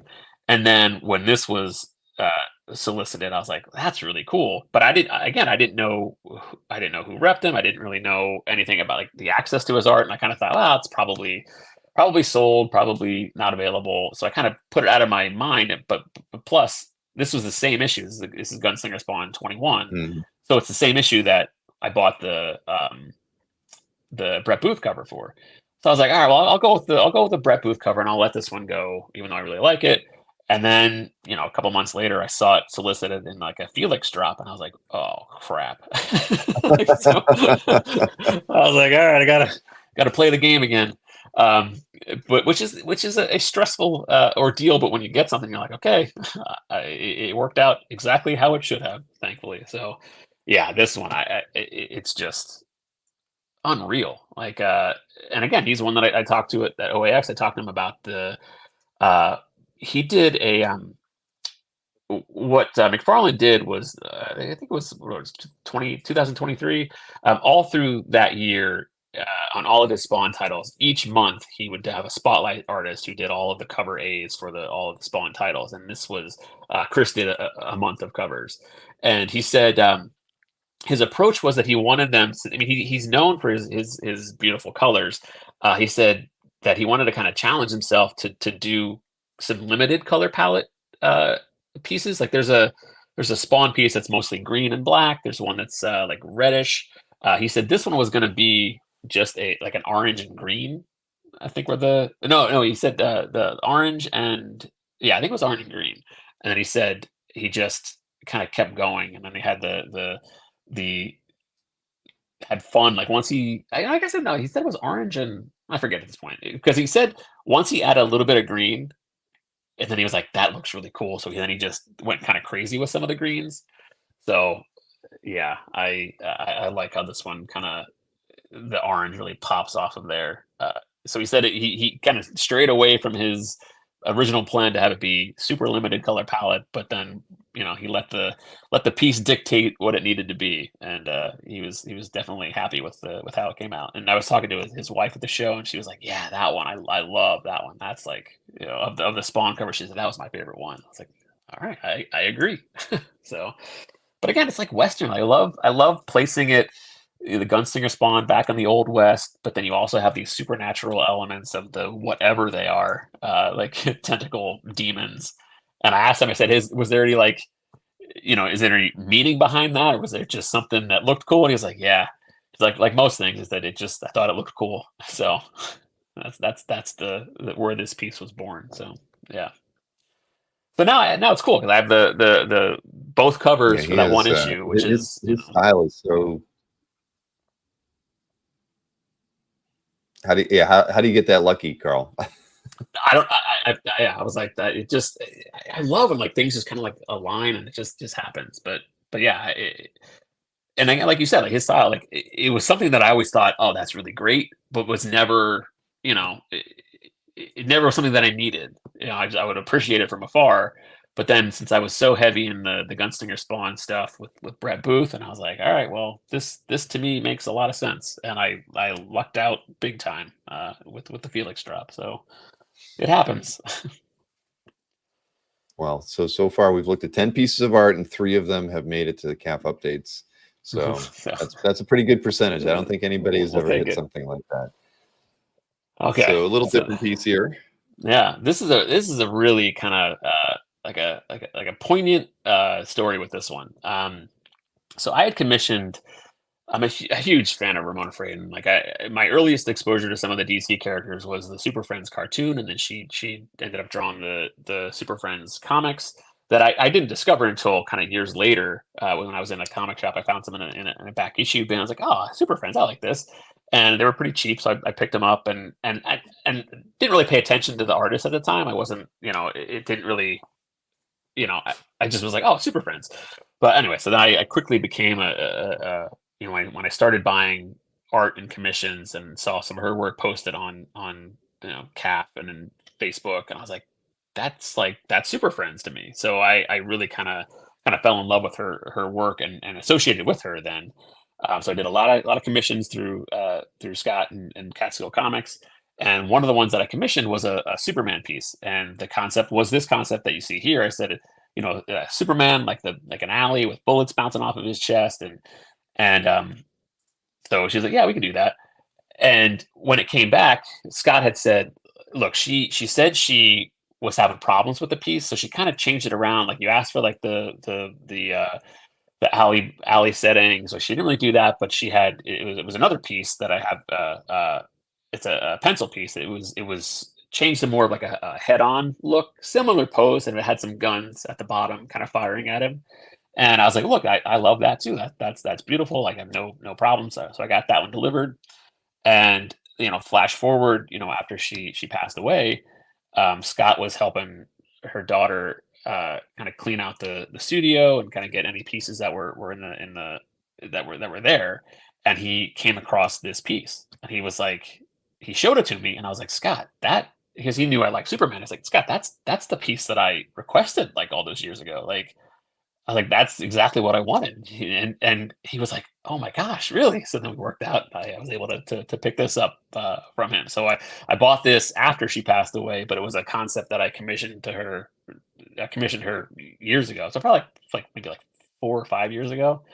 Wow. And yeah, I was talking to Scott, and he said what he thinks he thinks she abandoned it because of the bricks. Like, she didn't want to continue.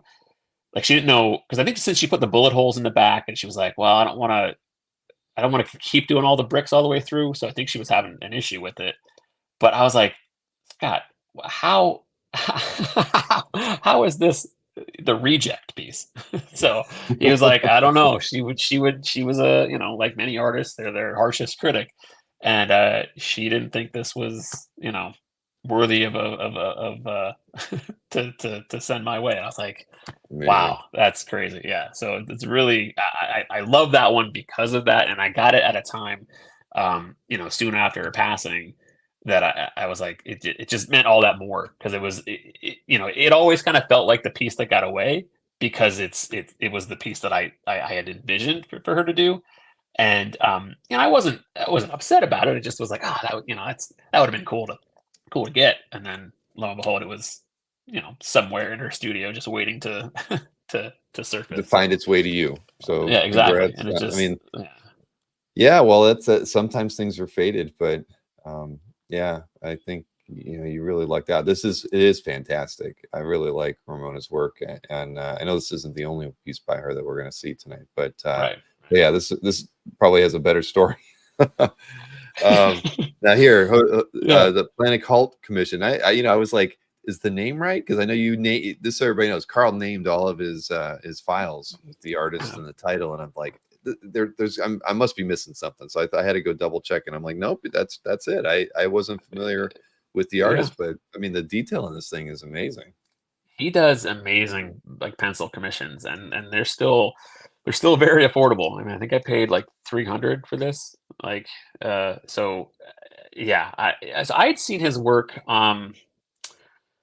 He'd done a lot of like kind of like fill-in issue stuff on like some DC comics. He did like Super Sons. There was an issue that he did, and but never really, like, I liked it, but it didn't really click with me until I saw some of his pencil commissions, and I was like, those are amazing, and especially how he really liked how he draws like big bulky characters.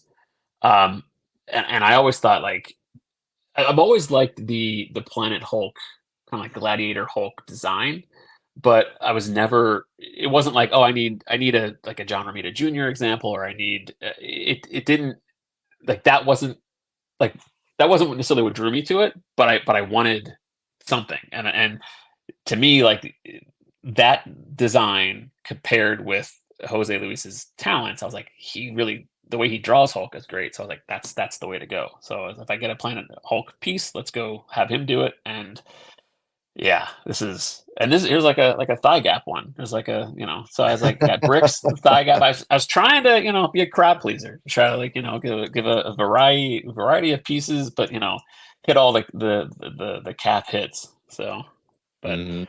but yeah, I love No, how like you that the guy in the background is like defeated. He just got his butt kicked. So, and all the spectators surrounding him. I was like, that took some time. So yeah. it did. I think he's rep by Chiaroscuro.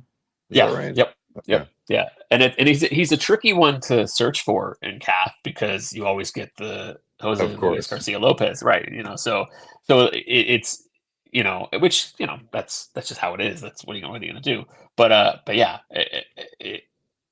I was thrilled with this one. I actually have a couple other spawn pieces that he did for me: a gunslinger spawn and a medieval spawn. Like I kind of gravitated towards like the historical versions of characters, like Mhm. like, oh, here's a gladiator Hulk, or But yeah, he does amazing work. So Well, speaking of amazing work, this next yeah, piece, yeah, I know I've seen it numerous times on the site, but yep, I've come back to it a few times. I mean, Maxi did amazing stuff at OAX, but he was doing great stuff before that. That's why he kind of popped on our radar, and I was really pleased that we got Mark to be able to bring him to the show and everything, because he was just a pleasure to talk to, and he's just been kind of lighting up the kind of commission scene circuit of the last 18 months, right? He just does really fun, and everything's a story, I think, in his yeah, pieces, or at least you yep, can make up your own story by looking at his commission pieces, and that's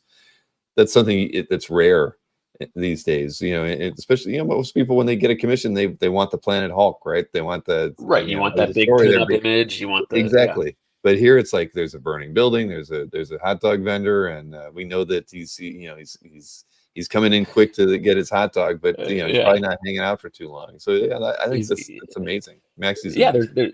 there's like the burning building to show the urgency of like why he's like, I need to swing by, haven't eaten all day, gonna get a hot dog, and then off to address whatever emergency is in the background there.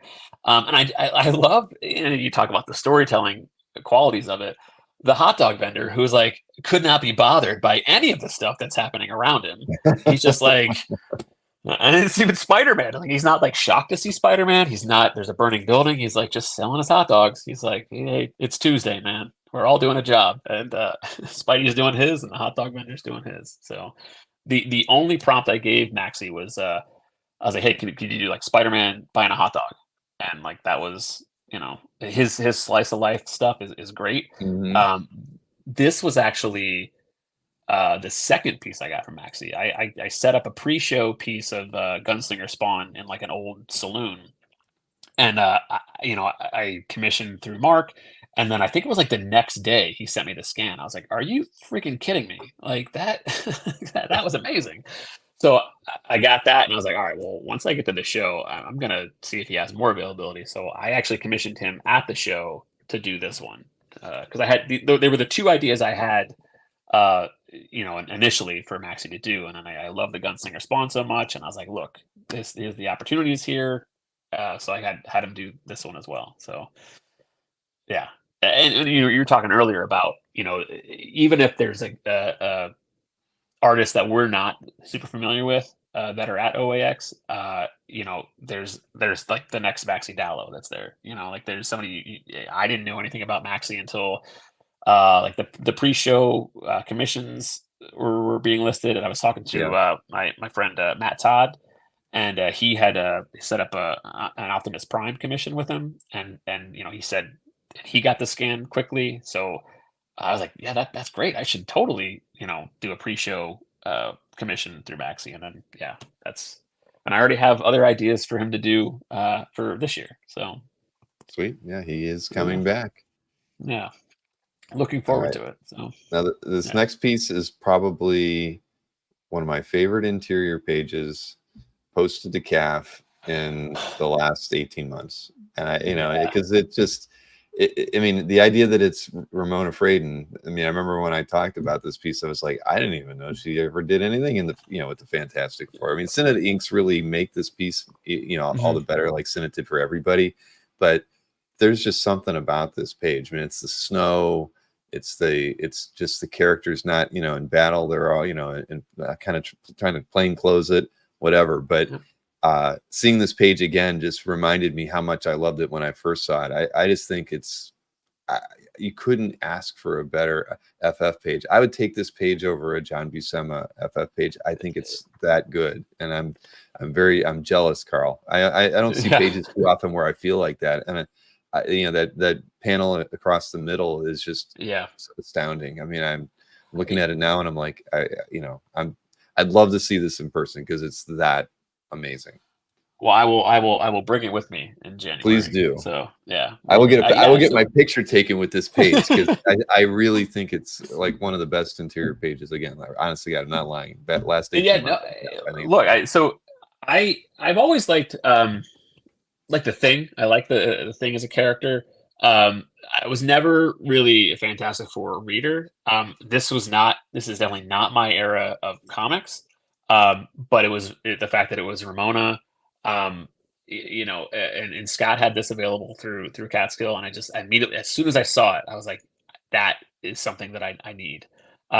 Because you get it's New Year's Eve, you got everyone around them who's happy and thrilled and celebrating, and they're all mopey. I had to figure out, because I didn't know anything about the story. I was like, why are they upset? But I guess it's like Sue is gone, and Johnny broke up with his girlfriend, and I still have never read this story or like anything from that era. It's just the page itself. I was like, I didn't need to that little information. I was like, oh, okay, I get it. And I've always liked Thing, like in his trench coat. I thought that was always like a great look. But yeah, this was the only issue that she did for Fantastic Four. And it's the only time that Ramona and Joe worked together, like that he inked her pencils. And and Scott had repped both of them, so he had this page, and he as soon as he made it available, I was like, that's gonna be mine, because I love it so much. And it's like, it's not even my era of comics. It's just the art itself spoke to me. So yep, no, but again, you did very well. Yeah, it's those things that like you just instantly see, and I was like, I sent the email, I'm buying this, where I agonize over toys. I was like, no, this is something I need. So that's the right impulse buy right there. You couldn't do wrong on that one, and that's great. And a lot of great artwork has gone through Catskill, certainly, because having repped Senate, and boy, there's been a lot of pages I've been interested in, and a few that there was a page that I looked at on his site once for, it felt like 2 years, so much so I looked at it, gone back to it so many times that I felt I owned it, so I ended up having to buy it, because there's just like it's like that, that happens sometimes. So it wasn't an impulse buy, but I kept going back to it so many times that is it still there? Yeah, it's still there. You created the connection with the piece that you're like, exactly. Yeah, okay, that's still there. I felt so guilty that I'd looked at it so many times that I hadn't bought it. I had to buy it finally. I remember even telling Scott that, and he laughed at me. He's like, yeah, I've heard that story before. Yeah. Yeah. All right, Mannix. This is I mean, what more can you say about Mannix? I wanted to focus in on the character because I was like, he draws crazy stuff in the background so often, but his character work is what really kind of sucks us in, right? This is a really cool piece. I like the fact that we're so used to Mannix pieces with just garish colors that work so well together, and here this is really a black and white piece with some blue tonal stuff on Frankenstein to kind of set him off a little bit. It's really special. Yeah, I mean, it has that feel of like the old black and white movie. What I love about this piece is, obviously I love all the lab equipment detailing in the back. But the fact that, the only, with Mannix, it's just, I gave him Frankenstein prompt. That was it. It's just let him go do what he's going to do. And what I love, it blew me away in the sense that he didn't make this Frankenstein that's like super scary, super, he cut to the core of like of the character of the monster, who's really just this insecure, scared, frightened child, and like he reacts because people react to him, and then he lashes out violently. But it's the vulnerability of the character which is really at the heart of who he is. So um, I was like, that is such an inspired choice and direction to go for this character. So you kind of see him there, just kind of like, in like almost like the fetal position. He's just this scared child, and I was like, that I could not have, I couldn't have asked for that. I wouldn't have thought of that, but I absolutely love it. So, and then yeah, this was an OAX pickup. So I loved. So I got this one, and then I got another one at OAX. I got a Planet of the Apes piece that he did for me. I was like, this is amazing. So yeah, so again, the way that OAX was set up, the accessibility was there and the availability was there. So I was like, okay, let's do another one, because I get it. I'm hooked. So Well, I yeah. hate to say that Mannix is coming back. in Yeah, well, 2025.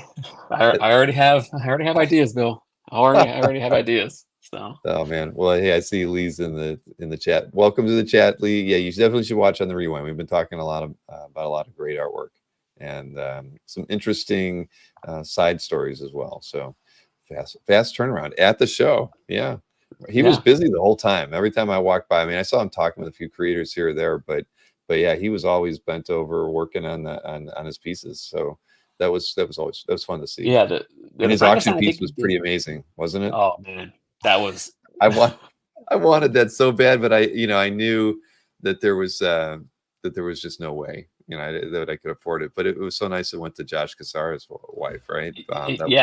They were sitting behind us at the auction, and as soon as I got it, I was like, "That, congratulations, that's amazing." And yeah, so yeah, I'm a big Sentinel fan, so that was like, oh god, it was taunting you with that, like, it did, it really, yeah, that was awful. I hate when art does that to me. Yeah. All right, so we spoke about Tom Riley earlier, and then now you have this cool DPS. The storytelling on it is awesome. I love those little inset panels at the bottom for this for the DPS. So, it's great. Do you know who that little boy is? I do not. I did not read this. So explain it. That is a young Scott Summers. So I did not know that. All right. So this was a series of, it was the like Marvel's snapshots issues that they did to kind of like celebrate I think it was the anniversary of the original Marvel's miniseries. They did some kind of spotlight issue on some other characters and like showed their view of events and like how it shaped them as characters. So this story, it's about Scott Summers like coming to terms with his place in the world, his identity as like a mutant, like he's a freak. He doesn't know what he can do with or how anything good can come out of what his abilities are.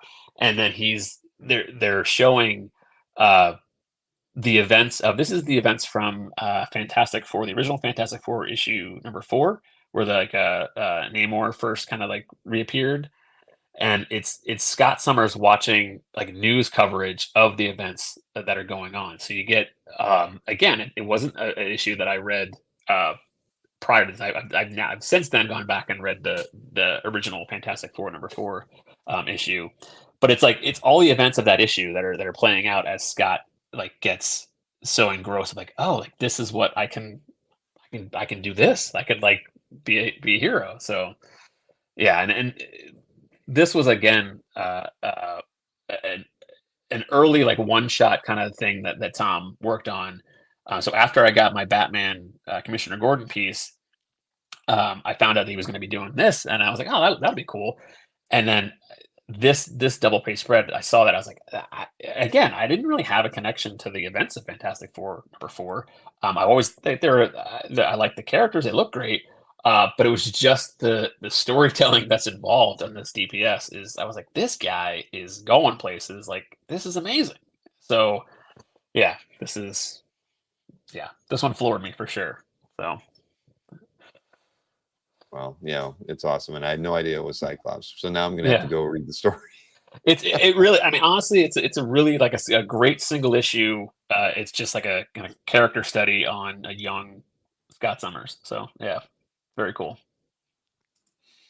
And it's funny, like Transformers, the Fantastic Four stuff I have in my collection, I have because of I love the artists, like the Ramona Fradon Sure. piece and then the Tom Riley piece. It's like, but I mean, I don't dislike Fantastic Four. It's just they spoke to me. So, but yeah, Hmm. so Now you mentioned Transformers, so yeah, here we go. yeah.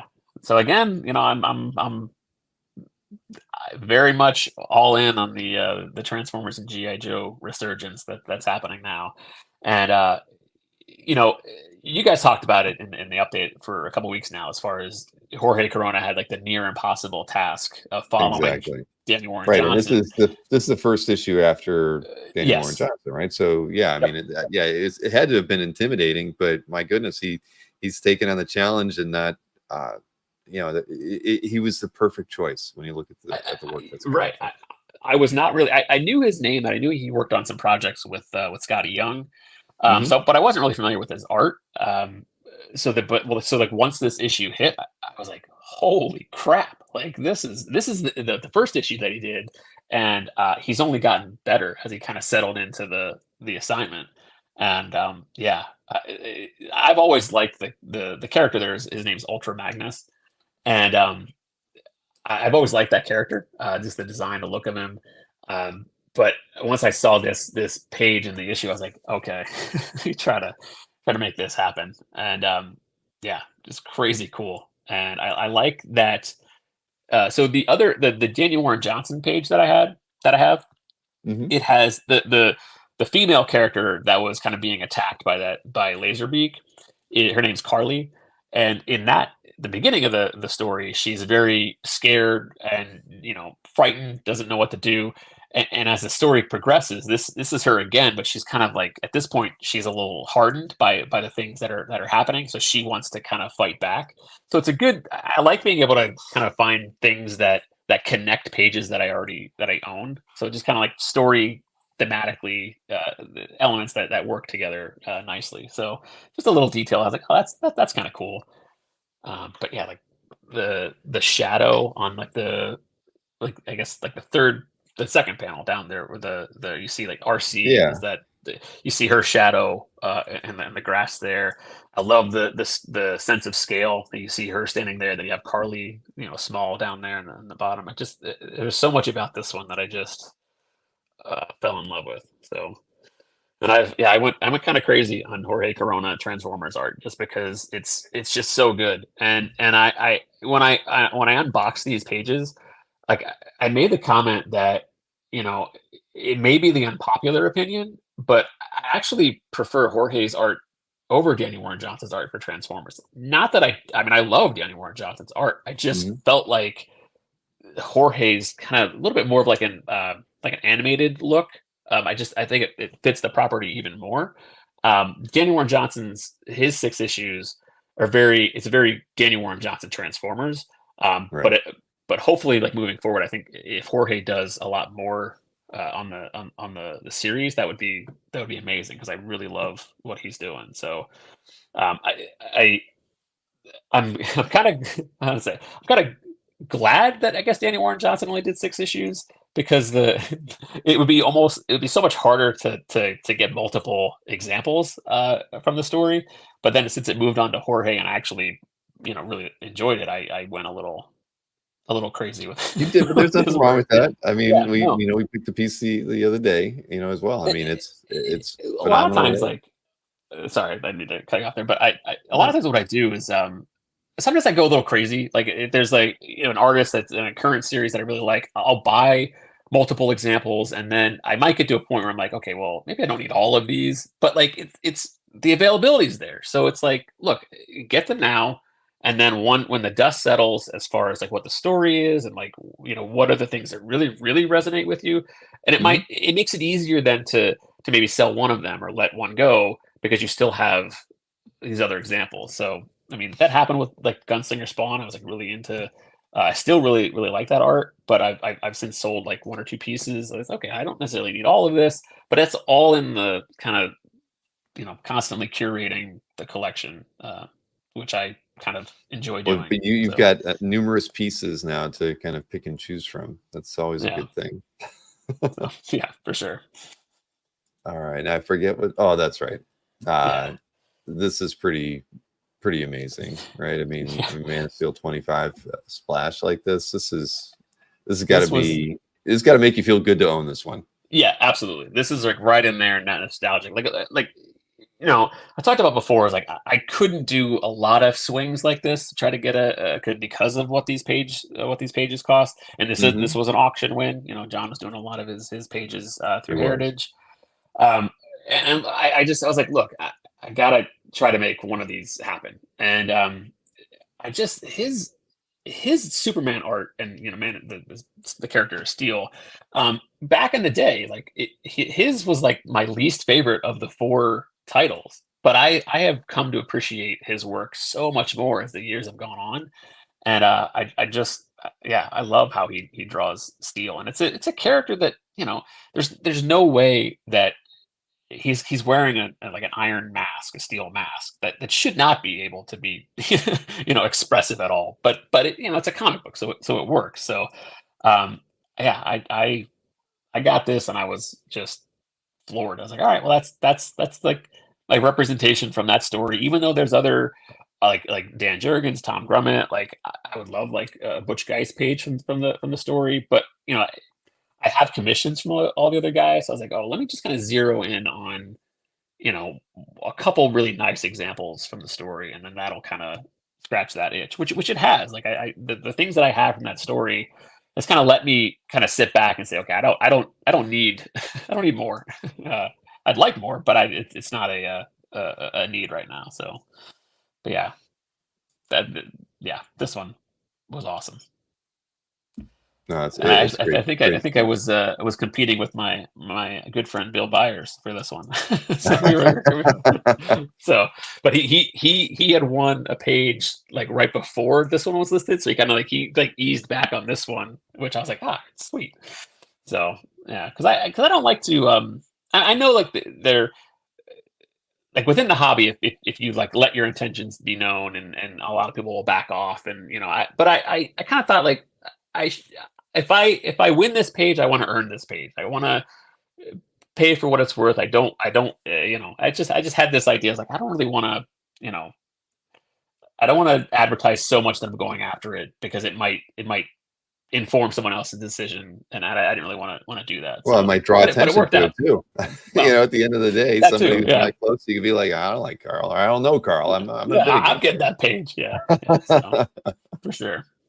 Yeah. Yeah, no, it can work against you at times. Like somebody mentioned earlier, the throwing a grudge bit on something, sometimes has gone back and bit them in the rear end. So those things might not work out. But I get it. There's a lot of friend groups out there where that sort of does help you out. Even if And it that's great. removes Yeah, it. that's Yeah, yeah. but Bill's a good, you remember Bill sold a lot of his Superman comic collection through Hakes recently, so his war chest is pretty big now. If there's He any did. more art coming up, don't Yeah, you can cross your fingers and your toes, and you probably won't get it.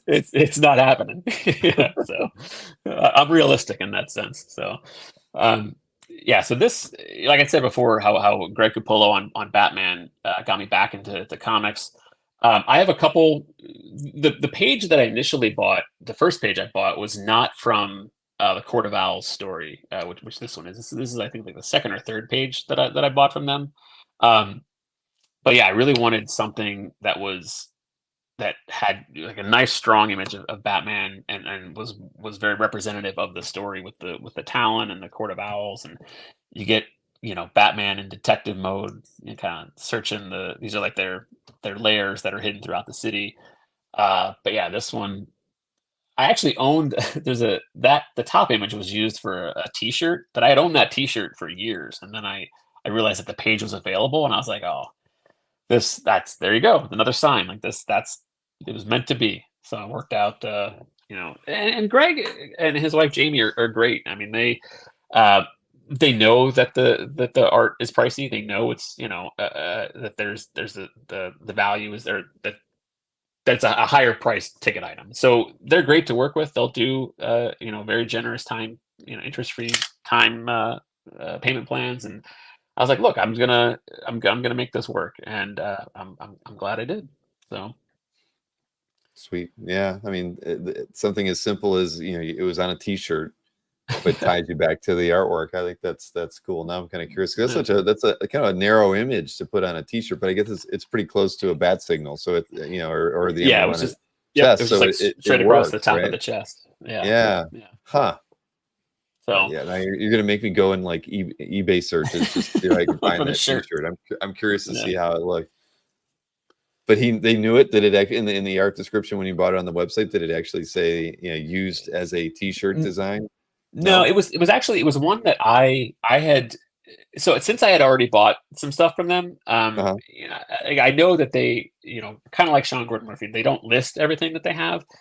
They hold things back. And so I sent them a list of pages, and I was like, "Do you have any of these available?" And that was one that they still had. And I was like, "Look, I would love to to get that one." So yeah, So they didn't even just have to write a description. You did an end I just around. Wise man. I knew that was I was like, "That's the one." There you go. So yeah.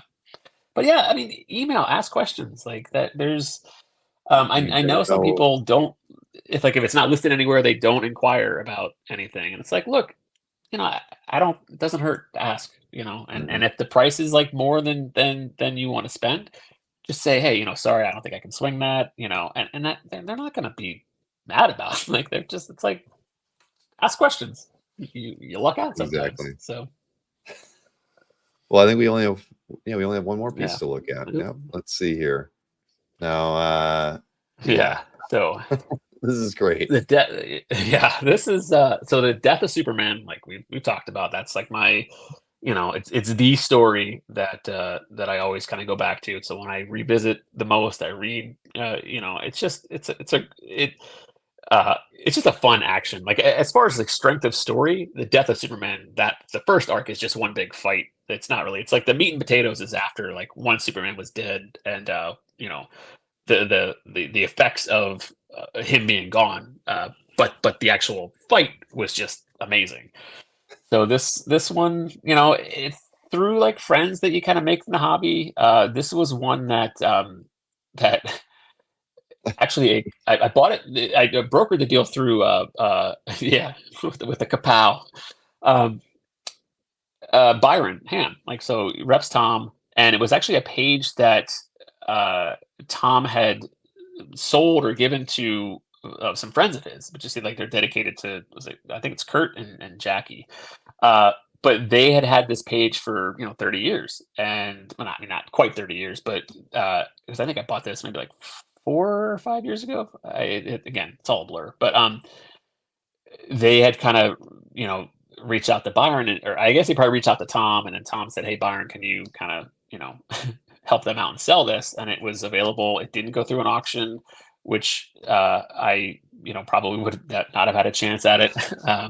But yeah, so they kind of solicited it to some fans that they knew were really into the story, and I lucked out big time. So and I got it before it was expensive, but it was not what these pages are going for now. And eh, yeah, I love it. It's like the probably like the prized possession that I have in my collection, but it's also by far the most expensive, like value wise, page that I have in the collection. And sometimes it makes me nervous to like own a page that is that expensive. Like it becomes it's almost hard to like look at the page and not think of what it's worth. But it's still like I'm so nostalgically connected to it, and it's one of those pages that I vividly remember because I didn't know that's the character Maxima, who's like punching Doomsday there. I had no idea who she was when I read the book, but I was like, okay, let's maybe find out more about her because she seems pretty tough. So yeah, and it's a page that it has Superman, it has Doomsday, it's got some great action. Superman's doing Superman stuff, like rescuing the pilots of a jet. You've got a menacing, Doomsday panel, and then a kapow. So I was like, this is kind of like a perfect page for me. I Yeah. mean, Well, the just, number one Maxima fan on CAF, the professor Derek, says when yes. this becomes more expensive than you like it, let me know. Yeah, exactly. Yeah, I mean, there's days where I'm like, are we there? I mean, this is like it makes me nervous, like to own a page. It becomes like it's like a real investment, like and I don't always like to think of it that way, but it's like sometimes hard when they get up to some of these Oh prices. no, You're like, when they're at this holy, level, yeah, if you don't think about it like that, then you're kind of foolish, right? You really right? have to start considering them as investments because that's what they are. I mean, as much as you love it, and clearly this is like your sweet spot. I mean, Absolutely. this is something that is completely nostalgic for you, but yeah, it gets a little nerve wracking when something that you love so much possesses so much value. And it is weird. We've all been in a weird place, I think, the last few years. But you pulled the trigger, probably at the right time, like you said, a little bit before Yeah. before the things got a little out of hand. Yeah, it was before John's pages went to Heritage, and Yeah, the debut issue of Doomsday, and like, those just kind of exploded, and they have not they've not come back down. So, which I mean, I'm thrilled that the value is there. It's just it's a little bit nerve wracking. It's hard to separate the nostalgic connection and this piece of paper, this comic board is worth what? So yeah, anyway, but yeah, it's still like the pride and joy of my collection because it speaks to my childhood. So yeah. perfect. That's well, that's a good piece to end it on. Yeah, You did kind of script our walk through these 20 pieces, so that's I you couldn't have I done better tried, than that. and try to like switch it up a little bit, and because it could have all been Superman stuff, and I would have been happy to talk about all that, but it's like I just feel like there's a lot more that I love about the hobby, and that I've discovered through the hobby, even though Superman was my like kind of like the entry into it. So yeah, Well, you wore the right shirt tonight too. yeah, had to make it thematically appropriate. So there's no He-Man toy on the desk, though, right? I mean, you would. Not on the desk. There's some in the actually. There's a Skeletor back there, but I'm not. You'd You see don't. the plastic avalanche if I try I to. was gonna But say yeah, it'd there's be a lot like a domino effect, I think, if you drop one of them. So yeah. no, So, don't but do that. they're back there, and like they're actually that's a Castle Grayskull up there. That green bit of Oh yeah. yeah. So yeah, there's some He-Man stuff back there, but I sold a lot of the stuff that was going for crazy prices, and it's now in the form of a Doomsday page. So Exactly. I was just going to say the exact same thing. Oh man. so Well, Carl, this is long overdue, man. Like you said, we talked about this probably around this time last year or a little bit into the fall. So I'm glad we were able to finally get it taken care of and get you on here. So I very much this was appreciate fun. it. Yeah, a lot of fun. So Well, and you've done yeah, great work on on your channel too. I have to tell you, thanks. you're well spoken and fun to listen to, and Thank you. that's It's all off the you've done a cuff. Like fantastic job. I try not to do too much editing because I'm just like I don't have a plan. I just like because And if you're doing like an videos is no fun either. So yeah, yeah, I don't have time for that. But like when you're doing like a reaction to something, like you're unboxing, you try to like this is like these are the thoughts that I have right now. So yeah. yeah, but yeah, I appreciate that. I've been having a lot of fun doing it, and I have no problem if like the subscribers stay down because I'd rather just have a small audience that might want to just kind of feel more encouraged to engage directly. And I think that's where my comfort level is. I just want to share stories about the stuff that I pick up and maybe inspire somebody to, enter the hobby or ask questions or whatever, because Mhm. like, why not? So, Well, very. but I appreciate that though. Yeah, no, I mean, again, it's so everybody knows the link to your channel is in the show description. So anybody who hasn't subscribed to Carl's channel, even though he doesn't want to have a huge subscriber base, you should check it out. And if you like the first one you see, you should definitely subscribe to Carl's channel because you won't be disappointed. That is fair. I appreciate that. Yeah.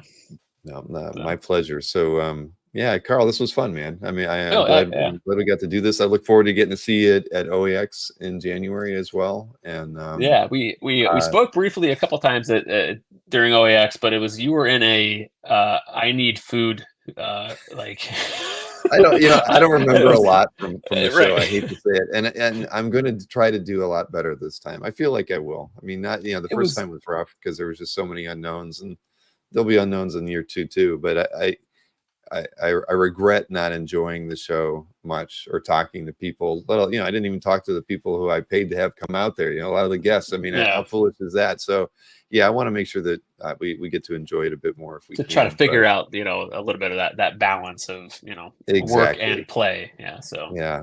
I've yeah. always, now I look at Morger and I'm admiring him all the more because all the years we did Big Wow together. He was always just calm and cool on the show floor. I'm like, I don't know how he did it. Yeah, either he was Yeah. totally faking it, or Yeah. he knew what he needed to be, what the mindset needed to be when the show finally started, right? Because he was hard to find. He was probably putting out fires, but every time I'd run into him, he was calm and cool, and usually talking to Everything a was good. creator or somebody. So, yeah, So that'll be you this year, Bill. That'll I be, hope so. this year. Yeah. So we'll look forward to it. So Yeah. All right, man. Well, listen, fun doing it, and yeah, I don't know. We'll talk more at OAX. But listen, everybody, we appreciate you hanging out with us tonight. yeah, thank It was you. a very fun conversation for our 250th episode and Carl's 6th anniversary as a loyal comicartfans.com member. The Fun honor night. is mine. Thank you. All right, everybody. We'll have a wonderful night, and I'll be back at it again tomorrow night with Anthony, another art drop show before Baltimore. And don't forget, you can see Carl if you're going to Baltimore. There is a OA get together on Friday evening. Tom McDonald from Comic Art Fans is putting that together. So if you're going to Baltimore, you didn't know about the OA meetup, go to Tom McDonald's CAF Gallery, email him through it. He'll give you all the details. It should be a lot of fun, and I would encourage you to hang out with your fellow collectors at Baltimore this weekend. Take care, everybody. Take care. Thank you.